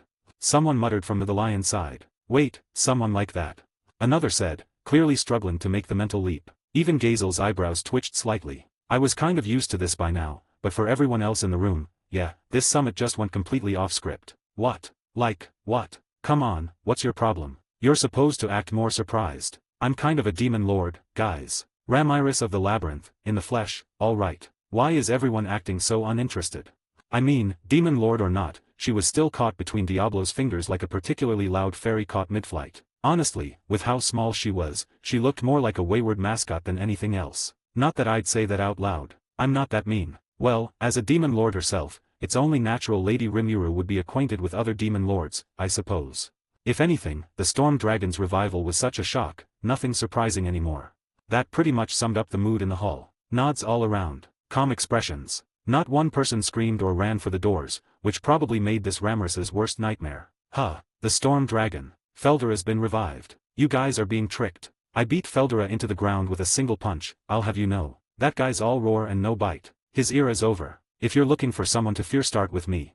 Cue the smuggest grin I've ever seen on something with wings the size of rice crackers. Diablo, hand her over, I muttered, rubbing my temple. With pleasure, Lady Rimuru. He bowed gracefully and dropped Ramiris into my arms like she was a feather. She immediately squirmed. Oi, let me go. I'm not done talking. Yeah, I said with a sigh, walking toward the corner of the meeting room. There, sprawled out like he owned the place, was Feldera lounging comfortably on the sofa with one leg propped up, a manga volume open in front of him, and a chilled fruit tea on the side table. Feldera, I called. You mind entertaining this girl for a bit? She's a demon lord too, kind of, and I figured you two might hit it off. He didn't even glance up. I am currently unraveling the mystery of Volume 13's plot twist. A most delicate moment, Rimuru. There was a short pause. Then, from behind me, Seal's voice rang out calm, cold, and merciless. The twist where the protagonist betrays the party after pretending to be their ally all along. Thud. The book slipped from Feldera's hands. Whwa. No, Seal. Feldera cried, staggering as if struck by a physical blow. Why would you say that? Seal remained perfectly composed, without another word. Across the room, by the doorway, Ren stood still like a statue ever the flawless maid. But as Feldera slumped dramatically on the sofa, devastated, her expression shifted slightly. Just a flicker. Her gaze lowered, and for the briefest moment, she exhaled. Spoiling someone at a moment like that is truly heartless. Her tone was flat, almost reverent, as if mourning a tragedy. It wasn't loud enough for anyone to comment on, but I heard it. I felt it too. I winced a little, heart aching at the sight of Feldera's shattered spirit. The poor guy looked genuinely broken, staring blankly at the wall. Sorry, Feldera. I'll make it up to you later, I mumbled. But I couldn't afford to stop right now. We were in the middle of something too important. Ramiris finally stopped struggling long enough to look up at who I was talking to. The moment she spotted him, her entire body locked up. Her face drained of color. VVE, Feldera. She promptly passed out. Thunk. I walked over and handed off the now unconscious Ramiris, limp in my arms. She's another demon lord, I told him softly. Maybe she'll listen to you if she wakes up. Feldera didn't respond. He just gave a long, wounded sigh and gathered the tiny fairy into his arms, looking 10 years older somehow. I turned back to the center of the room, heart heavy, but keeping it hidden behind a calm face. There was a summit to finish. So, wrapping up, I went over everything we had to do. After all the discussions were finally over. By the way, Shin, how are those three dealing with your questioning? Did they give us anything useful? I had honestly forgotten about that. It didn't really matter in the grand scheme of things, but I'd left our prisoners in Shin's care this whole time. Hahaha. Of course they did, Lady Rimuru. Oof. Somebody was sounding a little too confident. That was never a good sign. I glanced toward Yum and Jiren, who had been tasked with observing the questioning. They exchanged looks and then quickly turned their eyes away from me. Yum began, scratching his head. Yeah, questioning, sure. They talked a lot, definitely. That they did, Jiren added. But, calling that an interrogation might be a bit generous. I think I watched something that technically qualifies as psychological warfare. Standing near the door with her hands neatly folded in front of her, Ren nodded once. The results were satisfactory, she said coolly. There wasn't a hint of guilt or humor in her tone, only cold professionalism, as if she were commenting on the weather. Shin grinned. See, I told you they were helpful. Seal's voice echoed gently in my mind, calm and unhurried. The interrogation proceeded as expected, Master. You entrusted them to capable hands. Shall I replay the details? Go ahead. Understood. The memory played clearly in my head, like a silent projection only I could see. The prisoners Edmaris, Raim, and the otherworlder sat chained in enchanted restraints, barely able to lift their heads. The silence was broken only by the crackle of torches on the wall. Ren stood before them. No fanfare. No smile. Just cold fury simmering beneath her usually composed face. You made my lady kill. Her voice was calm but only on the surface. Each word struck like steel. She may not say it aloud, but I've seen it. The weight she hides. The pain she bears. She slowly removed her gloves and set them aside. My lady's hands were once soft, gentle. She was someone who never wanted to hurt anyone. She drew a long, thin blade. Because of you, they're stained red. Without another word, she began. Screams echoed. She worked with terrifying precision, pulling nails, peeling skin, severing fingers, and healing them again with a potion. Again, and again. Speak.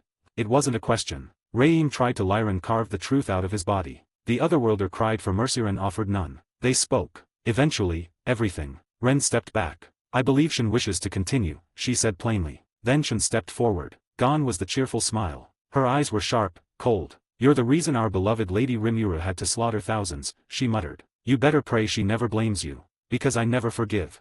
She activated Master Chef. With a gleam of light, the prisoners' bodies warped, limbs twisted, bones bent, joints cracked into new angles. It was no longer pain they screamed from. It was existential terror. Even full potions couldn't repair the damage now. After a brief moment of inspection, Ren clapped her hands once. She returned with 3 black velvet-lined wooden boxes, each sized exactly to accommodate one altered body. With disturbing grace, she folded each prisoner into their own box, contorted, limp, and silent. Ribbons were tied black, red, and silver. Finally, she held one up and whispered as she secured the final bow. A perfect gift for the Pharmas government. For forcing my lady to abandon the peace she so dearly wished for.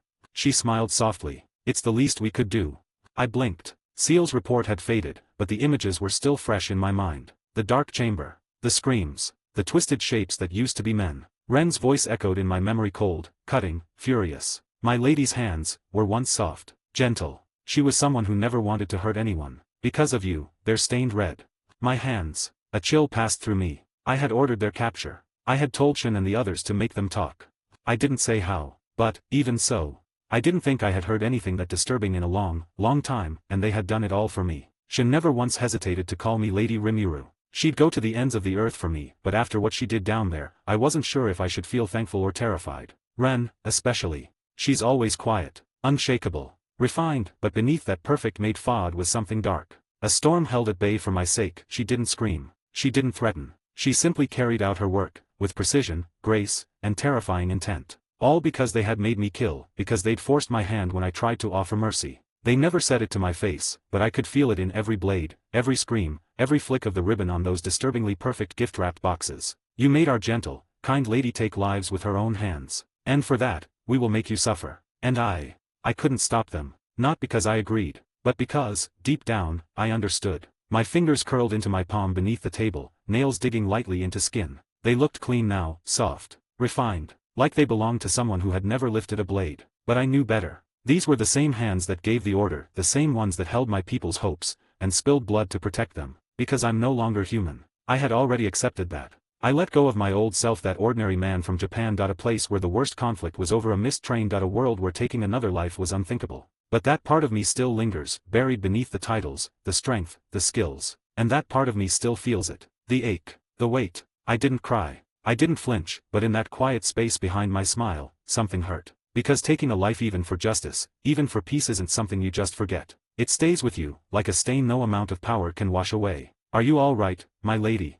Ren's voice reached me gently. I didn't answer. I couldn't, but I met her gaze. And I saw it there. Understanding. She knew, she always knew. Ren didn't question me. She never would, but she saw the things I didn't say. She always did. She had watched everything from the shadows, watched me go from a kind-hearted leader to someone who had to make choices like this, and she accepted it all, even if it hurt her to see me like this. Just behind me stood Seal. Silent, poised as ever. Her masked face gave away nothing, but I felt her presence resonate in perfect sync with mine. A subtle hum of reassurance. Steady. Unwavering. She didn't speak. She didn't have to. I knew they both understood. They had carried out my will without hesitation. But they also knew. I hadn't walked away from it unscathed. Even after I cast aside my humanity. Some pieces still clung to me. And maybe they always would. No matter how heavy the burden, I had to carry it. Because I am ruler, it's my responsibility to protect my people. And that I will do. No matter what I have to become. And no matter what I must do. If I have to stain my hands, if I have to bury my past as a human, then so be it. This is the path I chose.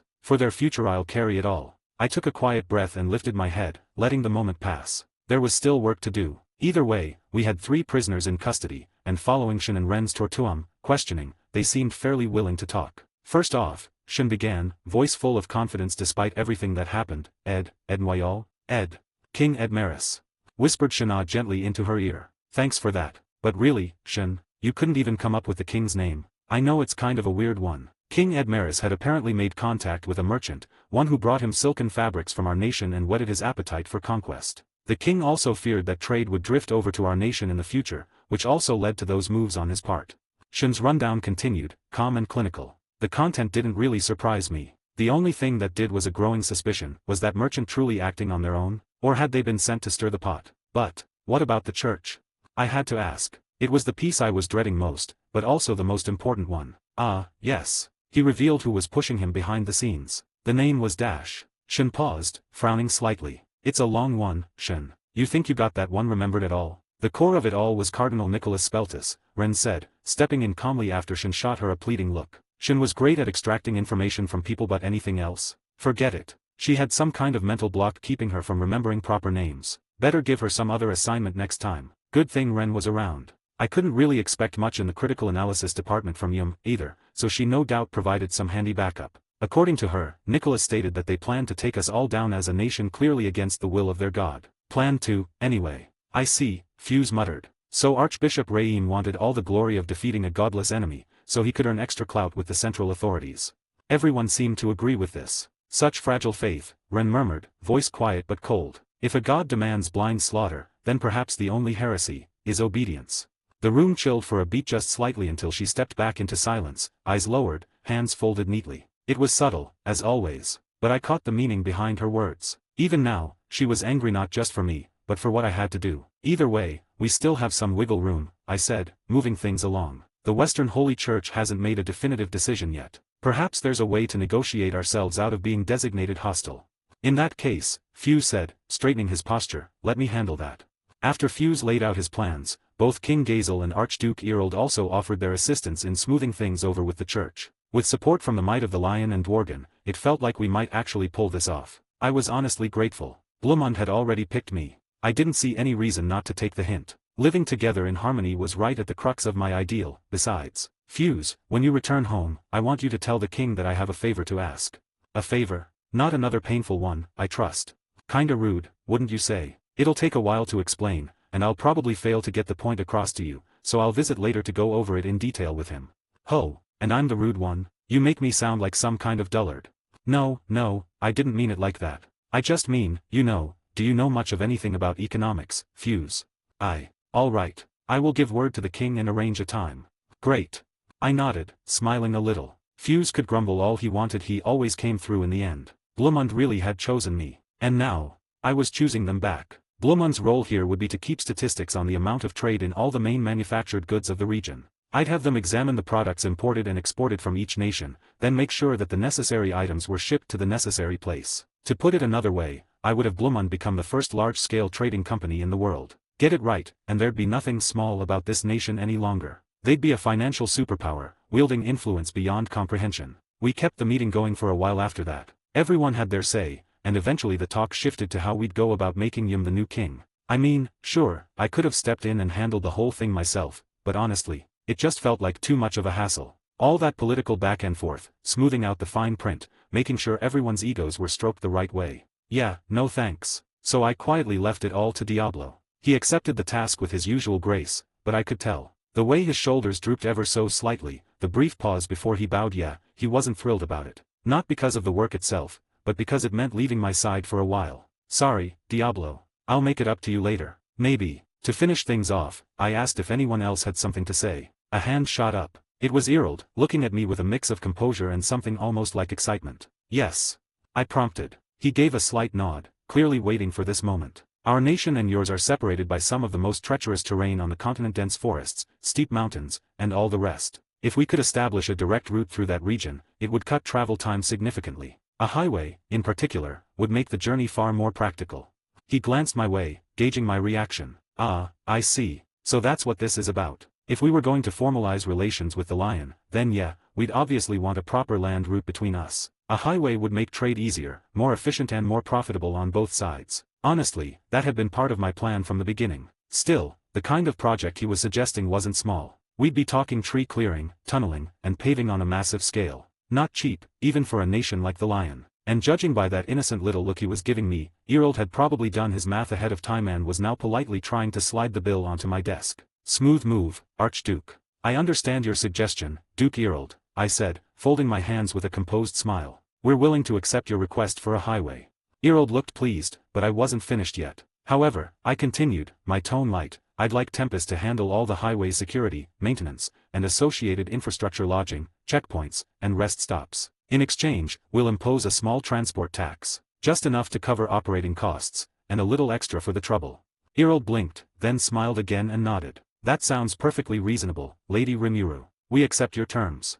Huh, really? You're just going to agree to that? You're an elf, a high noble of the Lion, and you didn't even pause to consider the implications. I mean, sure, right now, it sounds like a fair deal. We handle the hard work, and you pay the toll. But once things settle down, that route's going to become the economic artery of this whole region. The highway will connect the Lion, the Dwarven Kingdom, and eventually the Western nations once I establish ties through the Council. And if I manage to reach the Eastern Empire too, that's a full-blown continental network. Tempest is right in the middle. Once the wars die down and trade explodes, that modest tax will start pouring in from every direction: caravans, merchants, supply routes. I don't have a human lifespan to worry about. I can afford to be patient. 5, 10, 20 years from now, it'll start paying back the investment. And after that, it's all profit. Across the room, I caught a flicker of Movementron's lips curled into a faint, pleased smile. Just for a second. Only I noticed. She understood what I was planning. Then she was back to her usual perfect maid expression like nothing happened. And Erold didn't notice any of it. That's kind of worrying, honestly.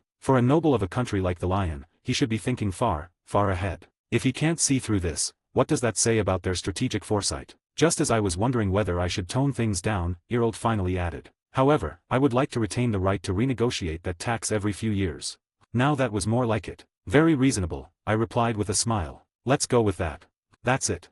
Few seemed flabbergasted, but I let it slide. In diplomacy, the power to make a decision trumps all else. With our talks between national leaders complete, it was finally time to shift gears to focus on the real reason we'd gathered in the first place, our strategy conference to deal with Clayman. I gave the order to reset the meeting hall and prepare for the next phase of discussion. Everyone began moving in earnest, but as I stood and stretched a little, a small, nagging thought started to crawl up the back of my mind. There was something I'd forgotten. Something noisy, small, very opinionated. Oh, right, Ramiris. That little pixie had flown in like a storm, caused a ruckus, and then promptly fainted. Worried, I excused myself and made my way toward the side of the hall where Feldera had been quietly lounging. I half expected to find Ramiris still passed out or sulking, maybe demanding attention in that overly dramatic way of hers. What I found instead? No way.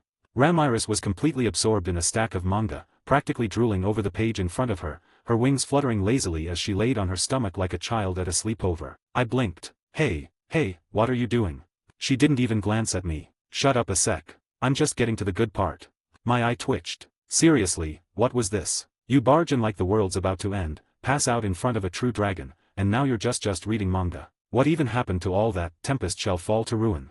Drama from earlier? I stood there with my arms crossed, staring at her back for a moment. What was she even here for again? Whatever it was, clearly she had forgotten too. I turned toward Beretta, who bowed gracefully. Congratulations on your evolution to Demon Lord, she said in her usual calm tone. Allow me to thank you, Grand Master. Because of you, I've evolved from an arch golem into a chaos golem. Chaos golem, huh? Her aura had definitely changed. There was a balance in her now, a strange harmony of divine and demonic energy. That's due to the unique skill Reverser, Master. It allows for coexistence of opposing elements in Beretta's case, demonic and holy. I nodded slightly. That made sense. I'd already had some experience with this sort of thing. The unique skill Reverser is already integrated into the ultimate skill Uriel, Lord of Vows. Its effect can be recreated by applying control laws to metallic elements. Based on its logic, your own dual nature can now be controlled at will. I figured that was coming. By sealing your Demon Lord seed and unsealing the hero seed currently bound by infinite imprisonment, you will be able to assume a hero form. You're saying I can switch between them? Correct, Master. You are already an awakened Demon Lord. Your hero form, however, remains unawakened and therefore significantly weaker. Also, I've discovered a method to evolve your hero seed. She spoke gently, but I could hear the quiet implication, if you choose to walk that path. I didn't reply out loud, just stood there for a moment, staring at Beretta while my thoughts swirled. Two paths. One form of power already realized and another still waiting. Just knowing the option existed felt heavier than I thought it would, but it was comforting too. Thanks, Seal, I murmured. Always, Master. Beretta looked up, her new form emanating calm, centered strength. All of this is thanks to you, Grand Master. Yeah, I replied with a light smile. I'm glad you're doing well. By the way, what are you guys here for? I glanced toward Ramiris, still completely absorbed in her manga. Beretta looked flustered for a moment before briskly stepping over to her. Lady Ramiris, now is not the time for this. We must inform Lady Rimuru of the news. Shut up. I'm really busy right now. Ramiris waved her hand without even glancing up. Fate has brought me and this wonderful thing called manga together. Oh, which suitor will she choose in the end? You couldn't argue with that logic. She was so earnest about it, too. Poor Beretta. It must go through this every day. Then, Seal stepped forward from behind me. Masked as always, elegant and composed, she tilted her head ever so slightly and spoke in a calm, detached tone devoid of warmth, but razor-sharp. That series. I've read it. She chooses Claude in the end. Ramiris froze. The air shifted. Wadash. She chooses Claude, Seal repeated, flatly. There was no gentleness. Just a fact, dropped like a blade. Ramiris went stiff like her wings had short-circuit. The manga slipped from her hands. Ren, still standing by the door, lifted a gloved hand to her mouth in wordless shock. She didn't say a thing but her wide eyes said plenty. The weight of that spoiler had hit her, too. Ramiris slumped over, small and quiet for once. The Fairy of the Labyrinth, undone by a single sentence. Before Ramiris could recover, Seal's quiet voice cut in again sharp and utterly calm. If you don't get to the point in the next 10 seconds, I'll spoil the part where someone sacrificed themselves for their loved one, you know. The scene right before the final arc. Ramiris jolted midair like she'd been electrocuted. Why you wouldn't? That's cruel even by monster standards. Seal simply turned her masked face slightly in her direction. No warmth. No bluff. Just a subtle tilt of her head. One could almost feel the unspoken countdown. The threat worked instantly. Right. Ramiris yelped, snapping into a salute so fast it made her wings flutter out of sync. Roger that. I'll get serious now. She zipped into the air with newfound urgency, the fear of spoilers outweighing any pride she had as a demon lord. Honestly, it was probably the most effective form of coercion I'd seen used on her. The rest of the hall had fallen silent again. The various national representatives, nobles, and commanders who had been chatting casually until now turned to watch Ramiris with wide eyes. Most of them probably didn't know what just happened. From her spot by the door, Ren gave Seal a side terrified glance. No words again, just a brief pause before she composed herself and resumed standing at attention. Ramiris, now realizing she had an audience, puffed out her non-existent chest and folded her arms. I'll say it one more time. Tempest shall fall to ruin. What did you say? I replied, trying my best to sound shocked, but really, I wasn't feeling it. I was just following the script at this point. She took the bait immediately. Humph. You know, Ramiris said, with an insufferably smug tone and hands on her non-existent hips, that isn't something I want to happen, of course. So I came all the way over here to tell you. You better thank me. She tilted her head up like I was supposed to shower her with praise. I didn't. Giving her too much attention would just encourage her. I stayed silent, and hoped she'd cut to the chase soon. So, I asked as casually as I could, why are we falling to ruin, exactly? Ramiris crossed her arms with a dramatic oomph, then paused as her expression darkened. She glanced around the hall, her eyes sweeping over the seated leaders and diplomats. Her tone dropped a bit. Well, before I tell you. Her wings stopped fluttering for a moment. She was sizing up the room, taking this just a bit more seriously than usual. For once. I suppose this has a lot to do with you humans, too. All right, listen up, all of you. She spun in the air and pointed a finger directly at the gathered representatives, her voice gaining just enough weight to make everyone sit up straighter. Clayman's just proposed that we launch a Walpurgis Council. I blinked. A Walpurgis what? A Walpurgis Council, she repeated proudly. A special meeting of all the demon lords. Gasps erupted across the room. I think I have read about this, Geralt said slowly, raising his head in thought. Once, all the demon lords came together to wage an epic battle, one that the Western Holy Church named Walpurgis, or the Feast of Demons. A tense silence followed. The name alone carried weight. So if the demon lords were gathering again, did it mean a war between them? Or were they teaming up to strike something else? I didn't like either option. I leaned forward slightly in my seat. So are the demon lords about to declare war on something? No, I'm a busy woman. I don't have time for wars and other annoying stuff like that. Ramiris declared, arms crossed as she hovered indignantly in the air. Honestly, she didn't look that busy. But I wasn't about to say it out loud. She was technically a demon lord, after all, one that had apparently been around for a long time. Maybe she really did have first-hand memories of those ancient conferences from centuries past. I wouldn't put it past her. Geralt nodded gravely, taking her words seriously. I believe the demon lord Ramiris is telling the truth. The war in the records I read was officially called the Tema War, the war between heaven and demon. It was fought by multiple factions, all vying for supremacy. A coalition of demon lords were involved, and it brought enormous destruction across multiple regions. Of course.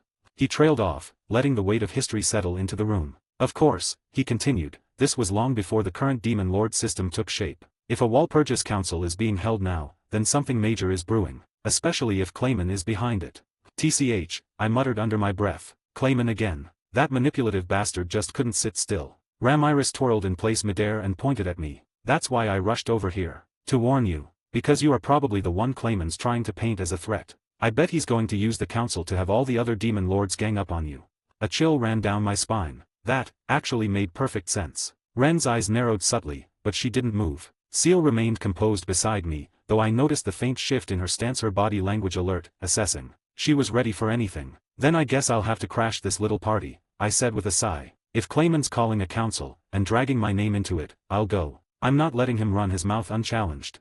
Ramiris blinked. Huh, you mean you're gonna attend Walpurgis? Well, yeah, why wouldn't I? Her tiny mouth opened and closed like a fish. Why, you're not scared? Of all the demon lords? I smiled faintly. I've got some pretty scary people on my side, too. Ramiris blinked a few times, then slowly floated back down to eye level, her expression thoughtful for once. I think it's probably okay, she muttered, arms folded. But you can only have 2 attendants along with you. 2 attendants. I tilted my head. That's surprisingly formal. It's always been like that, she said with a proud puff of her chest. The rules for Walpurgis were made a long time ago, so no armies, no ambushes, and no big entourages. Just you and 2 people. That's it. So she was serious about this. 2 attendants, huh? Well, I had way too many competent people for that to be an easy choice. I guess I'll have to give this some thought, I said. Can't just take anybody with me. It's not exactly a tea party. Ramiris nodded gravely, which looked a bit odd on her tiny body. We continued the discussion for a while after that, clarifying some details, throwing around a few theories, and making sure everyone understood what was at stake. Ramiris, for once, managed to stay on topic, mostly. Feldera, on the other hand, had long since gone back to his manga, sipping tea and acting like none of this involved him. Once we'd gone over everything we could for now, I stood up from my seat and faced the rest of the leaders. I'll keep investigating on my end, I told them. If I find anything that could affect us all, I promise I'll inform you immediately. They all nodded, accepting the terms without hesitation. It was a subtle show of trust, one I didn't take lightly. With that, the meeting wrapped up. One by one, the attendees offered polite farewells, then departed the hall in orderly fashion. Some gave me a final glance, curious, respectful, or just thoughtful, before disappearing into the corridors beyond. The summit had come to a close. And somehow, I had a feeling things were only just getting started. Note: I really enjoy Torturkov. Interrogation scenes totally normal, definitely not a red flag at all. Anyway, thank you so much for reading now. Putting that aside, I have something important to share. I've been having some connection issues lately. Sometimes I can write and upload just fine, but other times I can't even connect properly. If new chapters might take a little longer to show up. Thanks for your patience and understanding. CH44, her first gift. After the meeting officially concluded and our guests had been seen off, we enjoyed a simple meal together, just me, my inner circle, and a few remaining allies. There was no more need for diplomacy or political performance. It was quiet now, the kind of quiet that settles in after a storm. Once the meal was over and the dishes cleared, we gathered again in the main hall. The three lycanthropeers were our only guests this time. Yum, Mujayran and Gruasith were already preparing to depart. The moment I stepped back into the meeting hall. Oh, you, what are you doing? What's the meaning of this? Ramiris was already flying straight at me, her face puffed up and red with frustration. What? I blinked. What did I do now? And then she started yelling, loudly, dramatically, the usual. Apparently, during the break earlier, someone had called her into the dining hall. I had completely forgotten, but Ramiris used to be the spirit queen, which meant she had a long history with Trenny and the other dryads. They recognized her instantly, and the moment they did, they basically rolled out the red carpet. Now they were treating her like royalty again, doting on her every whim. That's pretty great, huh? I offered, trying to calm her down a bit. Yes, it is great, really great. So I've decided to live here, too, Rimuru. She announced it like it was some kind of heroic declaration. I gave her a dry smile and sighed. I'll consider it after we deal with the current problem. You will? Oh, Rimuru, I knew you'd see things my way. With that, I sighed and made my way back to my seat. Once everyone settled down, Sui gave his report with crisp, efficient detail, as expected. With his report it was confirmed what we suspected. Clayman wasn't going to wait for us to knock on his door. He was preparing something. We moved into strategic planning from there, everyone offering suggestions and questions about the best possible course. The issue of mobilization was our biggest obstacle. We had the manpower, but getting a full army into position fast enough. That was a different story. Just as the problem was being laid out in full, Seal, standing behind me, calm and composed as ever, spoke up clearly for all to hear. If I may, Master. I have completed the development of a long-range mass teleportation spell optimized for military use. It will allow us to relocate the entire army instantly to the battlefield. There will be no strain on supply logistics or delay in response time. The room went still. I blinked. Then I just smiled and nodded without hesitation. Perfect. Let's go with that. Across the table, I caught Shana giving Seal a surprised glance, eyes wide, lips parting slightly in awe. She didn't say anything, but the shock was obvious. Even she hadn't expected something like that to be created on the spot. Seal merely returned her gaze with serene indifference. She wasn't trying to show off. This was just what she did. Quiet competence with a hint of overwhelming genius. And frankly, I was getting used to it. With the major hurdle resolved, the planning resumed in earnest. That wrapped up how we'd handle the battle. The lycanthropeers had already departed, taking the outline of our plan with them. That left just us, my usual crew, the Tempest gang. No more ambassadors or dignitaries, which honestly let me breathe a little easier. Now we could talk without worrying about formalities. We turned our attention to the next big thing, wall purchase. Either way, I was going. There wasn't really a choice there. All right then, I said, standing up and stretching a bit. Guess I'll handle Clayman myself at wall purchase. There wasn't a single voice of objection. Everyone just nodded, calm and confident. Benameru stepped forward, arms crossed. And I'll handle his army in the meantime. Right. I gave him a firm nod. I'll leave it all to you. Crush them cleanly.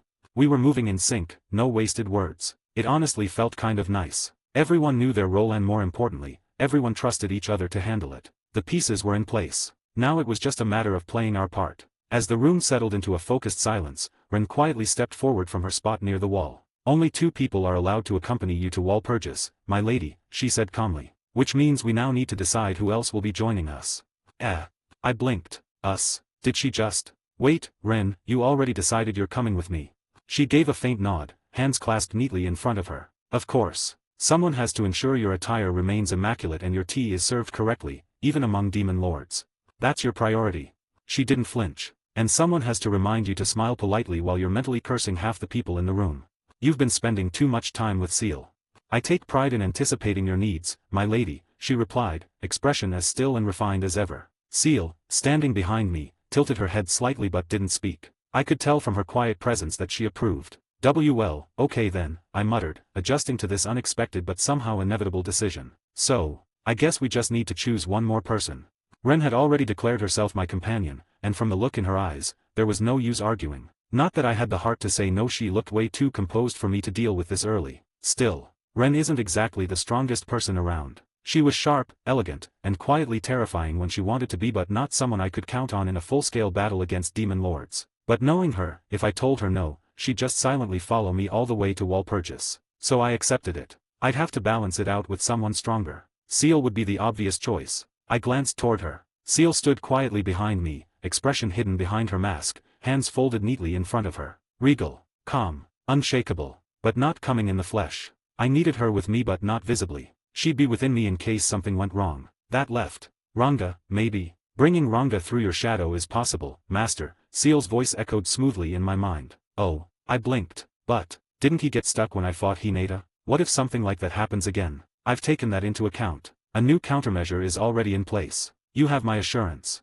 Well, when she puts it like that. Perfect. That makes 3 of us already, me, Ren, and Ranga in my shadow. And since he's not using up a physical slot, I can bring one more person. I folded my arms, thinking. Now the only question was who. I had a whole country of powerful allies to choose from. I looked around the room. Well, what do you think, guys? I've got Ren coming with me, so I need one more person. Anyone want to volunteer? Ha. A wonderful suggestion, came the smooth, velvety voice of Diablo. He stepped forward with a confident smile. I would be honored to accompany you at Dash. You fool. Shin's shout cut him off like a sword through fog. I will be by her side, and I refuse to let anyone else have that spot. And there they go. Again. Diablo looked affronted, straightening his collar with a glare. Such rudeness is unbecoming, Miss Shin. Might I remind you that I serve Our Lady with complete and perfect devotion. TCH. Big words for someone who only joined recently, Shin snapped back, crossing her arms. Our Lady is mine to guard. I've been with her since the beginning. I sighed and rubbed my temples. They were both strong, immensely so, but putting those two in the same space for too long was like lighting a fuse and daring it not to explode. But either way, Diablo added smoothly, turning back to me, if we go into battle with the demon lords, as long as we defeat them, all is well. What need do we have for any demon lord besides yourself, Lady Rimuru? Exactly.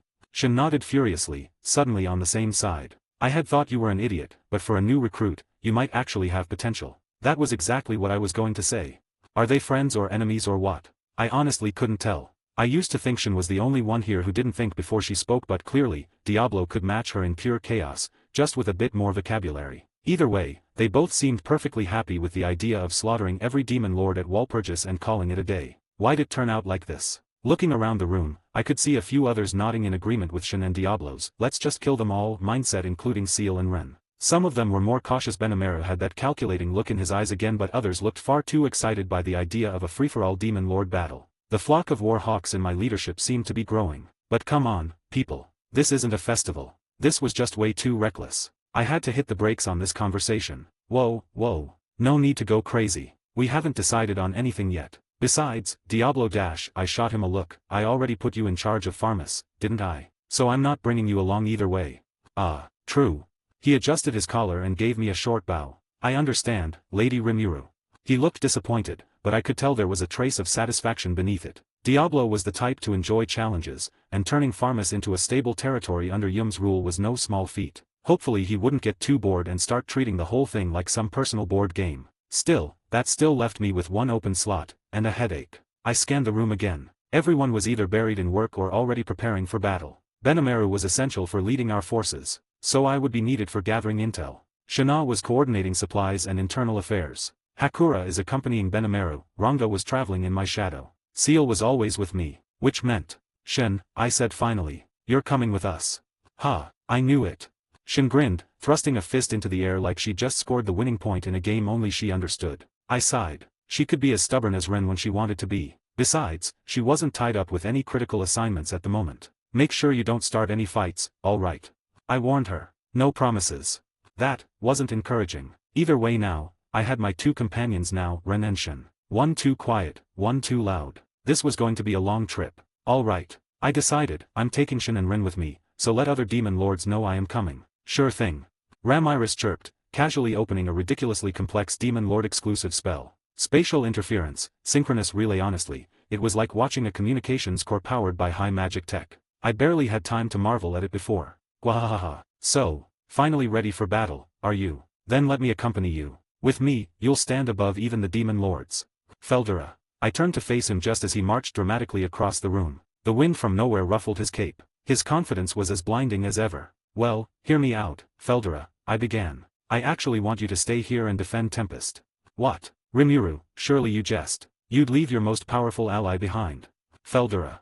That voice. The air snapped cold like midwinter. Feldura froze mid-protest. I didn't even have to look. From my right, a calm yet terrifyingly poised presence stepped forward. Feldura, Seal repeated. Her voice was sharp and low. She stood beside me tall, composed, dressed in her formal black and white maid uniform, the polished brass buttons gleaming. Her face was hidden behind her usual mask, but her displeasure was unmistakable. She opened her signature black lacquered folding fan with a smooth flick. He-eek Seal.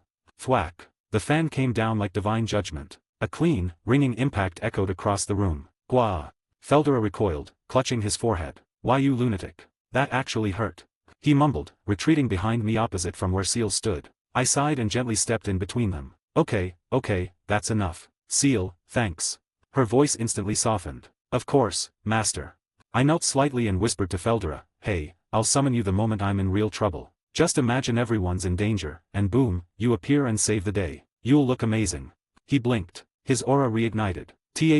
That would be incredible. Yes, a heroic entrance. Leave it to me. Until you call me, I shall protect this town in your name, Rimuru. I smiled and stood. Seal quietly folded her fan and stepped back beside me perfectly composed, her presence once again soft, but her earlier threat still hanging in the air like thunderclouds behind clear sky. With Ren, Shin, Ranga in my shadow, and Seal by my side, yeah, I'd be just fine. It was the morning after the meeting. I'd been working all night. Not that it really bothered me, I didn't need to sleep anymore, after all. Perks of no longer being human, I guess. Geld's crew got to work building refugee accommodations, while I handled the next part myself. Village by village, I went around picking up the beastmen refugees. There wasn't time for formalities or slow, methodical processing, not with Clayman still in play, so I just went full transport service mode. With spatial motion and some creative logistics, I had everyone safely relocated to Tempest by the end of the night. It wasn't glamorous work, but it was necessary. And it gave me time to think. Now that the evacuation was complete, the stage was set. We had our strategy. And we had just enough time left to prepare for the coming storm. After that, I headed out to the open field where Benimaru and the rest of our forces were assembled. It was a sea of warriors 10,000 strong, all gathered and ready to march. Seeing them like that gave me a weird sense of pride, and also reminded me just how far we'd come. I gave them a short speech. Nothing too flashy, just enough to lift spirits and remind them what we were fighting for. I wasn't exactly a general or anything, but when everyone's watching you like that, you kind of have to say something inspirational. Once that was done, I used the new spell Seal had developed to transport them all straight to the battlefield. No travel time, no risk of ambush. Just a blink, and they were gone. Yum and his squad set off later that afternoon, heading out by foot as planned. I made sure to give them one special instruction: spread the word that Feldura had returned. Loudly. To anyone who would listen. I wanted that news to ripple from village to village like wildfire. Not for show, obviously, but because I knew Clayman had eyes and ears everywhere. The more dramatic the rumors sounded, the better. Clayman was definitely listening, and if he heard that Feldura the Storm Dragon himself was back in Tempest, he'd have to start taking us seriously. Hopefully that message reached him soon. With the armies on the move, pieces in place, and the bait firmly planted, all that was left was Walpurgis. The next few days flew by in a blur. I was ridiculously busy finalizing arrangements for the refugees, making sure supplies were distributed evenly, checking security in the towns we'd relocated them to, basically, just cleaning up the aftermath of everything we'd kicked off. But despite all the chaos, no major problems cropped up, which, for once, was a relief. And just like that, the day of the Walpurgis Council arrived. By some miracle, or maybe just really efficient delegation, my work was all wrapped up the night before. That meant I could dive into the final preparations this morning without scrambling like a headless chicken. Honestly, I was kind of impressed with myself. I might not show it, but I can be responsible when I want to be. Occasionally. Still, starting prep from early morning was a bit much. I might have complained if not for the fact that Seal, Ren and Shana were already up before sunrise, looking disturbingly excited. Their eyes practically sparkled as they flanked me, pulling out racks of fabric and accessories I hadn't even known existed. Apparently, they had been working all night on my outfit for wall purchase. "Today, you must look more elegant than ever, my lady," Ren had said with her usual serene tone, which was somehow more terrifying than if she just shouted at me. Shana just smiled sweetly, adding, "You'll leave a strong impression on the other demon lords. We'll make sure of it." Yeah, I was doomed. There was no way out of it. So I let myself be dragged off to be dressed and polished within an inch of my life. Honestly, at this point, getting ready for battle was starting to feel less stressful than preparing for a political meeting with a bunch of demon lords. Still, I guess looking the part is half the battle. And judging by how fired up those three were, I had no doubt I'd be looking like a proper demon lord soon enough, whether I liked it or not. They took me to a special room they had prepared just for this occasion. The moment the door opened, I froze. Clothes. So many clothes. Dresses, gowns, accessories, makeup kits, shoes. Every inch of the room was filled to the brim with options, color-coordinated and arranged like a boutique on steroids. Shin was already inside, holding up a sparkling crimson outfit and grinning from ear to ear. "Welcome, Lady Rimuru," she said, way too enthusiastically. "We've got everything ready." Ren stood beside her with her usual calm expression, hands folded elegantly in front of her. "The room has been reserved for your exclusive use, my lady," she said. "Please, take your time." I took a deep breath and stepped inside, already steeling myself for what was coming. To be clear, I don't hate dressing up. Not at all. In fact, I enjoy it. I really do. Picking out clothes, trying different styles, being pampered and dolled up, it's fun. But, spending an entire day on it, that's a bit much, don't you think? Still, I knew better than to try and protest. All of them were fired up in a way that made arguing feel dangerous. And Shin had already pulled out 3 different outfits and was mumbling about a battle dress just in case things got rowdy at wall purchase. I was doomed the moment I walked through the door. So, yeah, I braced myself and smiled. Guess I'm about to get treated like a life-sized fashion doll again. I sighed in resignation as I stepped onto the small platform in the center of the room. Shana and Ren flanked me with silent efficiency, their expressions focused. Seal stood just behind me, hands calmly folded behind her back, masked, as always, but the slight tilt of her head and my connection with her told me she was enjoying this far too much. "Let's start with this one." Shana clapped her hands with a gentle smile. Ren nodded once and gestured to the dressing screen. "We've prepared 26 viable options, my lady. We'll begin with the ceremonial dresses, then shift to formal militarized aesthetics." "Wait, 20s-. Let's go," Seal said coolly, already holding the first outfit. And so began the fashion gauntlet. One after another, I changed clothes like a mannequin under siege. Layers, frills, cloaks, gloves, polished boots. Some outfits were a bit much, and others looked great but didn't feel like me. Seal said nothing most of the time, just offering the occasional adjustment to a collar or smoothing out a wrinkle. Her eye for detail was sharp, and despite the mask, I could feel her intense gaze on me. Finally, when I stepped out in the uniform-style outfit they'd all agreed on, the room fell completely silent. A deep navy long coat, gold trim, double-breasted front, a structured skirt, sleek boots, and gloves. A flowing cape trailed behind me, dark on the outside with a wine-red interior. It was sharp, elegant, commanding. "Beautiful," Shana whispered, blushing. Shin grinned. "You look really beautiful." Ren gave a rare smile, slight, brief, but definitely there. "Acceptable." "No, it suits you perfectly, my lady." I turned to the mirror and paused. Yeah, they were right. I looked strong, refined, like someone who can be called Demon Lord. Seal stepped up behind me and adjusted the collar of my coat. "A perfect choice," she said softly, so only I could hear. "You look radiant, master." Her quiet praise made my heart flutter a little. I exhaled, smiling at my reflection. Phew, finally came to a decision. That was fun, but why I'm more tiring than I expected.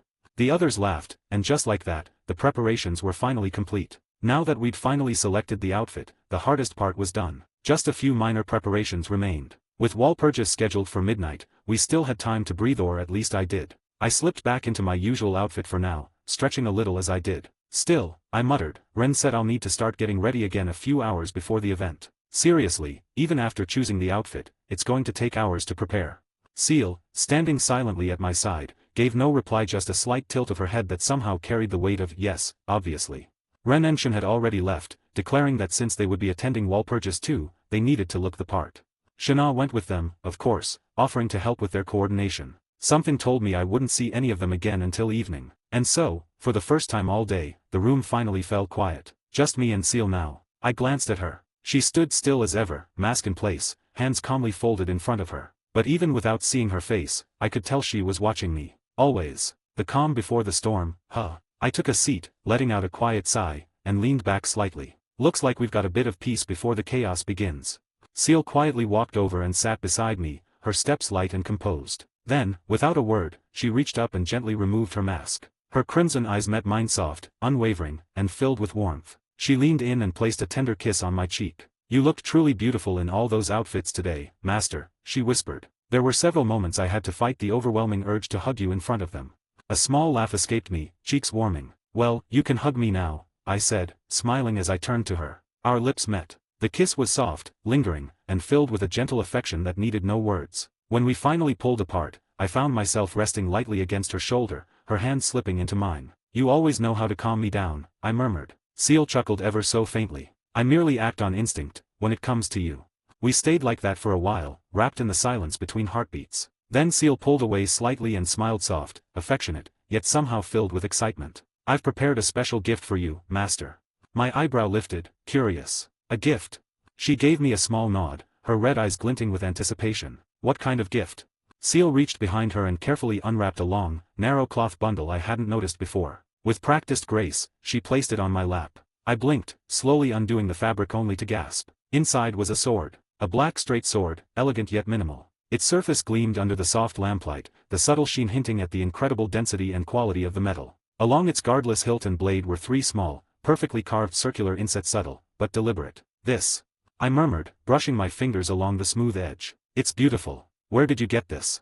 Seal smiled, her tone proud but bashful. "I made it. With my own hands." "You what?" "No skills. No shortcuts. I forged it secretly, for you." She placed her palm lightly on the sword's surface. "The core alloy was formed from the first magic stone you absorbed back in the cave, just after your reincarnation." I stared down at the blade again, stunned. That moment felt like a lifetime ago, and yet, here was a piece of it, returned to me in a new form. "There are 3 holes in it," I finally said, still breathless. "What are those for?" Her expression turned gentle as she pointed to the openings. "They are for Feldera's core. If inserted, the blade will temporarily awaken the power of a true dragon. You may use it when necessary, but sparingly. It will place a heavy burden on your sword." Legend grade. I could already tell. The density of magicules in this thing alone was enough to make the air around it shimmer faintly. And she made it with her own arms. For me. I hugged the sword tightly to my chest, overwhelmed. Then I looked up at her and smiled. "Thank you."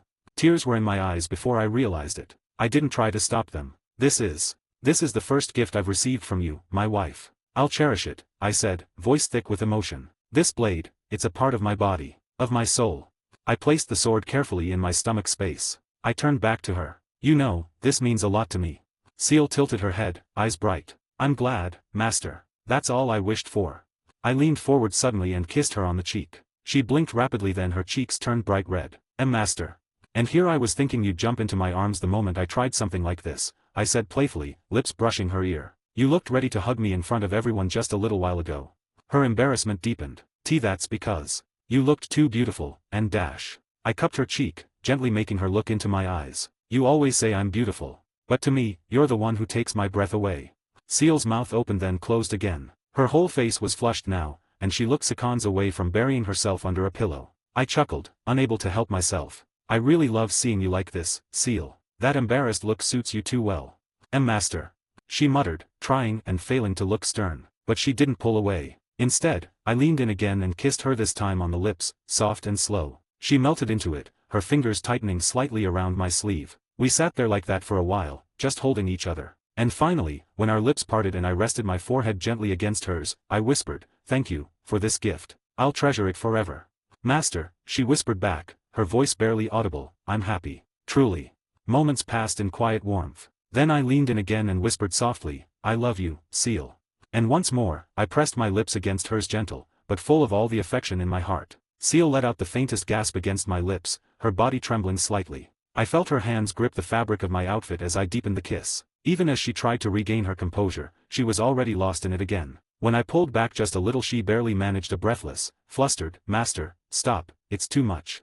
But she didn't pull away. So I kissed her again, and again, each one slow and affectionate, my lips brushing hers over and over until her resolve completely melted. When our last deep kiss finally broke, a thin bridge of saliva stretched between us. Seal's eyes were dazed, her cheeks glowing a vivid red, her breath light and uneven. She blinked slowly, lips parted, completely overwhelmed. I smiled warmly at her expression. You must have worked so hard, I said gently, cradling her face between both of my hands. You didn't even tell me. You really are amazing, Seal.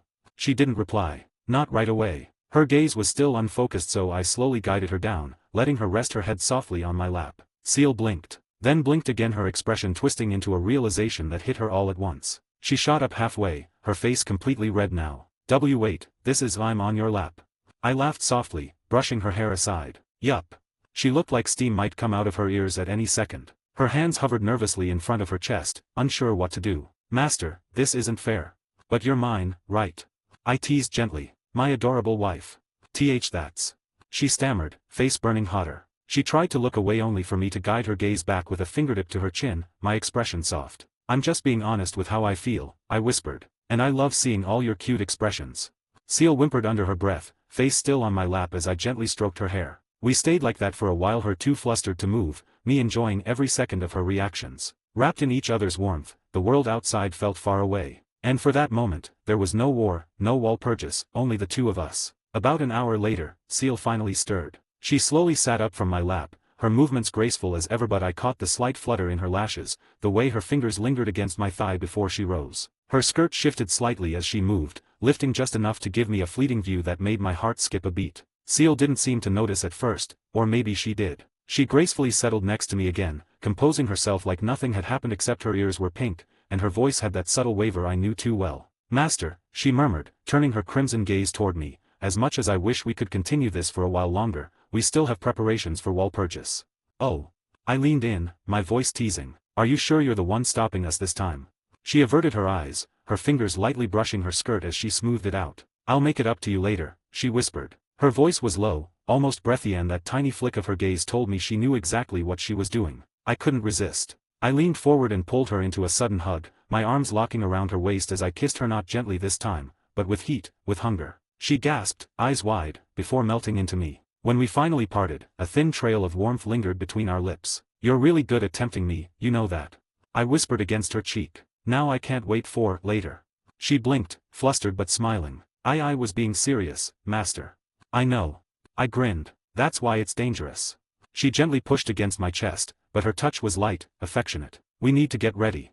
Fine, I murmured, resting my forehead against hers. Let's end this fast, so I can claim that promise properly. Seal's face turned a brilliant red, but she didn't deny it. Not even a little. The Walpurgis Council was going to be held in a special dimension, one far removed from the physical world. Naturally, only a handful of beings could safely enter such a space. Trenny, unfortunately, wasn't one of them. It wasn't because she lacked the strength or magical capacity, but because of what she was. Her true body was a sacred tree, deeply rooted in the heart of the great forest of Jura. That body couldn't be moved. As a dryad, her spiritual form couldn't stray too far from it without risking collapse. So even though she desperately wanted to accompany Ramiris, it simply wasn't possible in her current state. I had hoped to stay beside Lady Ramiris, she admitted quietly, bowing her head. But I understand. If it is for her safety, I shall entrust her care to others. Ramiris pouted, flapping her wings in agitation. Humph, I wanted her to come. It's not fair that I don't get to bring my favorite subordinate along. I watched them for a moment and sighed. Well, we can always change that. Trenny blinked. Pardon. You can't leave the forest because of your body. So let's give you a new one. A proper vessel. One that isn't tethered to the tree. I folded my arms. If we do this right, you'll be able to move around freely, wherever you want. It wouldn't be easy, of course, but I had a secret weapon. I have already begun designing a suitable vessel, Master. Leave the structure and soul link integration to me. Of course she had. Seal was always one step ahead. With Trenny's matter settled and my heart feeling a little lighter, I left Beretta and her in charge of Ramiris. I had a long night ahead of me and it was time to face it properly. The moment I stepped back into the special dressing chamber Ren and the others had prepared, I was immediately surrounded. There you are, my lady, Ren said calmly, brushing an invisible speck of dust from my shoulder the moment I entered. Perfect timing. Shin chimed in, arms crossed proudly. We've been waiting. Shana giggled softly. You're right on schedule, Lady Rimuru. Shall we begin the final touches?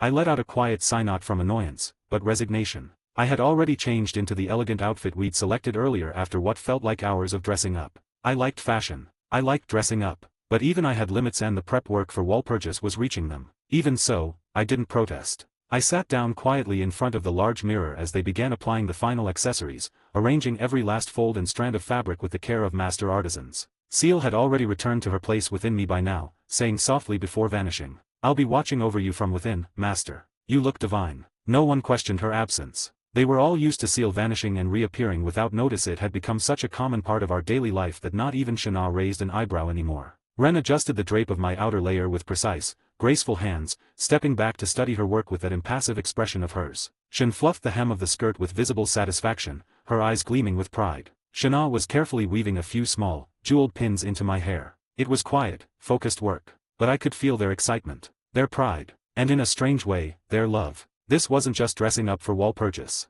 It was them sending me off wrapped in their effort and trust into a den of monsters. So I smiled gently in the mirror. All right, let's show the demon lords what we've got. Note: thank you for reading this chapter. This part of the story focused heavily on preparations for Walpurgis, and emotions were quietly building beneath the surface. Seal's sword gift scene was especially dear to me while writing. It's more than just a weapon, it's a symbol of the deep, unspoken bond between her and Rimuru. A quiet promise. A moment of trust. Honestly, it made me a little emotional. Also, I think I may have accidentally written something about the soul in there. Not saying it means anything. Nope. Totally casual, definitely not a hint for any major future plot developments or anything like that, absolutely not me foreshadowing and giggling while doing it. Next up, Walpurgis, things are about to get intense, sparkly, and possibly explode. Why? Until then, thank you as always for reading. I hope you're enjoying this journey as much as I am writing it. Hi guys. I made a paid service in Telegram where you will find a great collection of fanfiction audiobooks organized and regularly updated.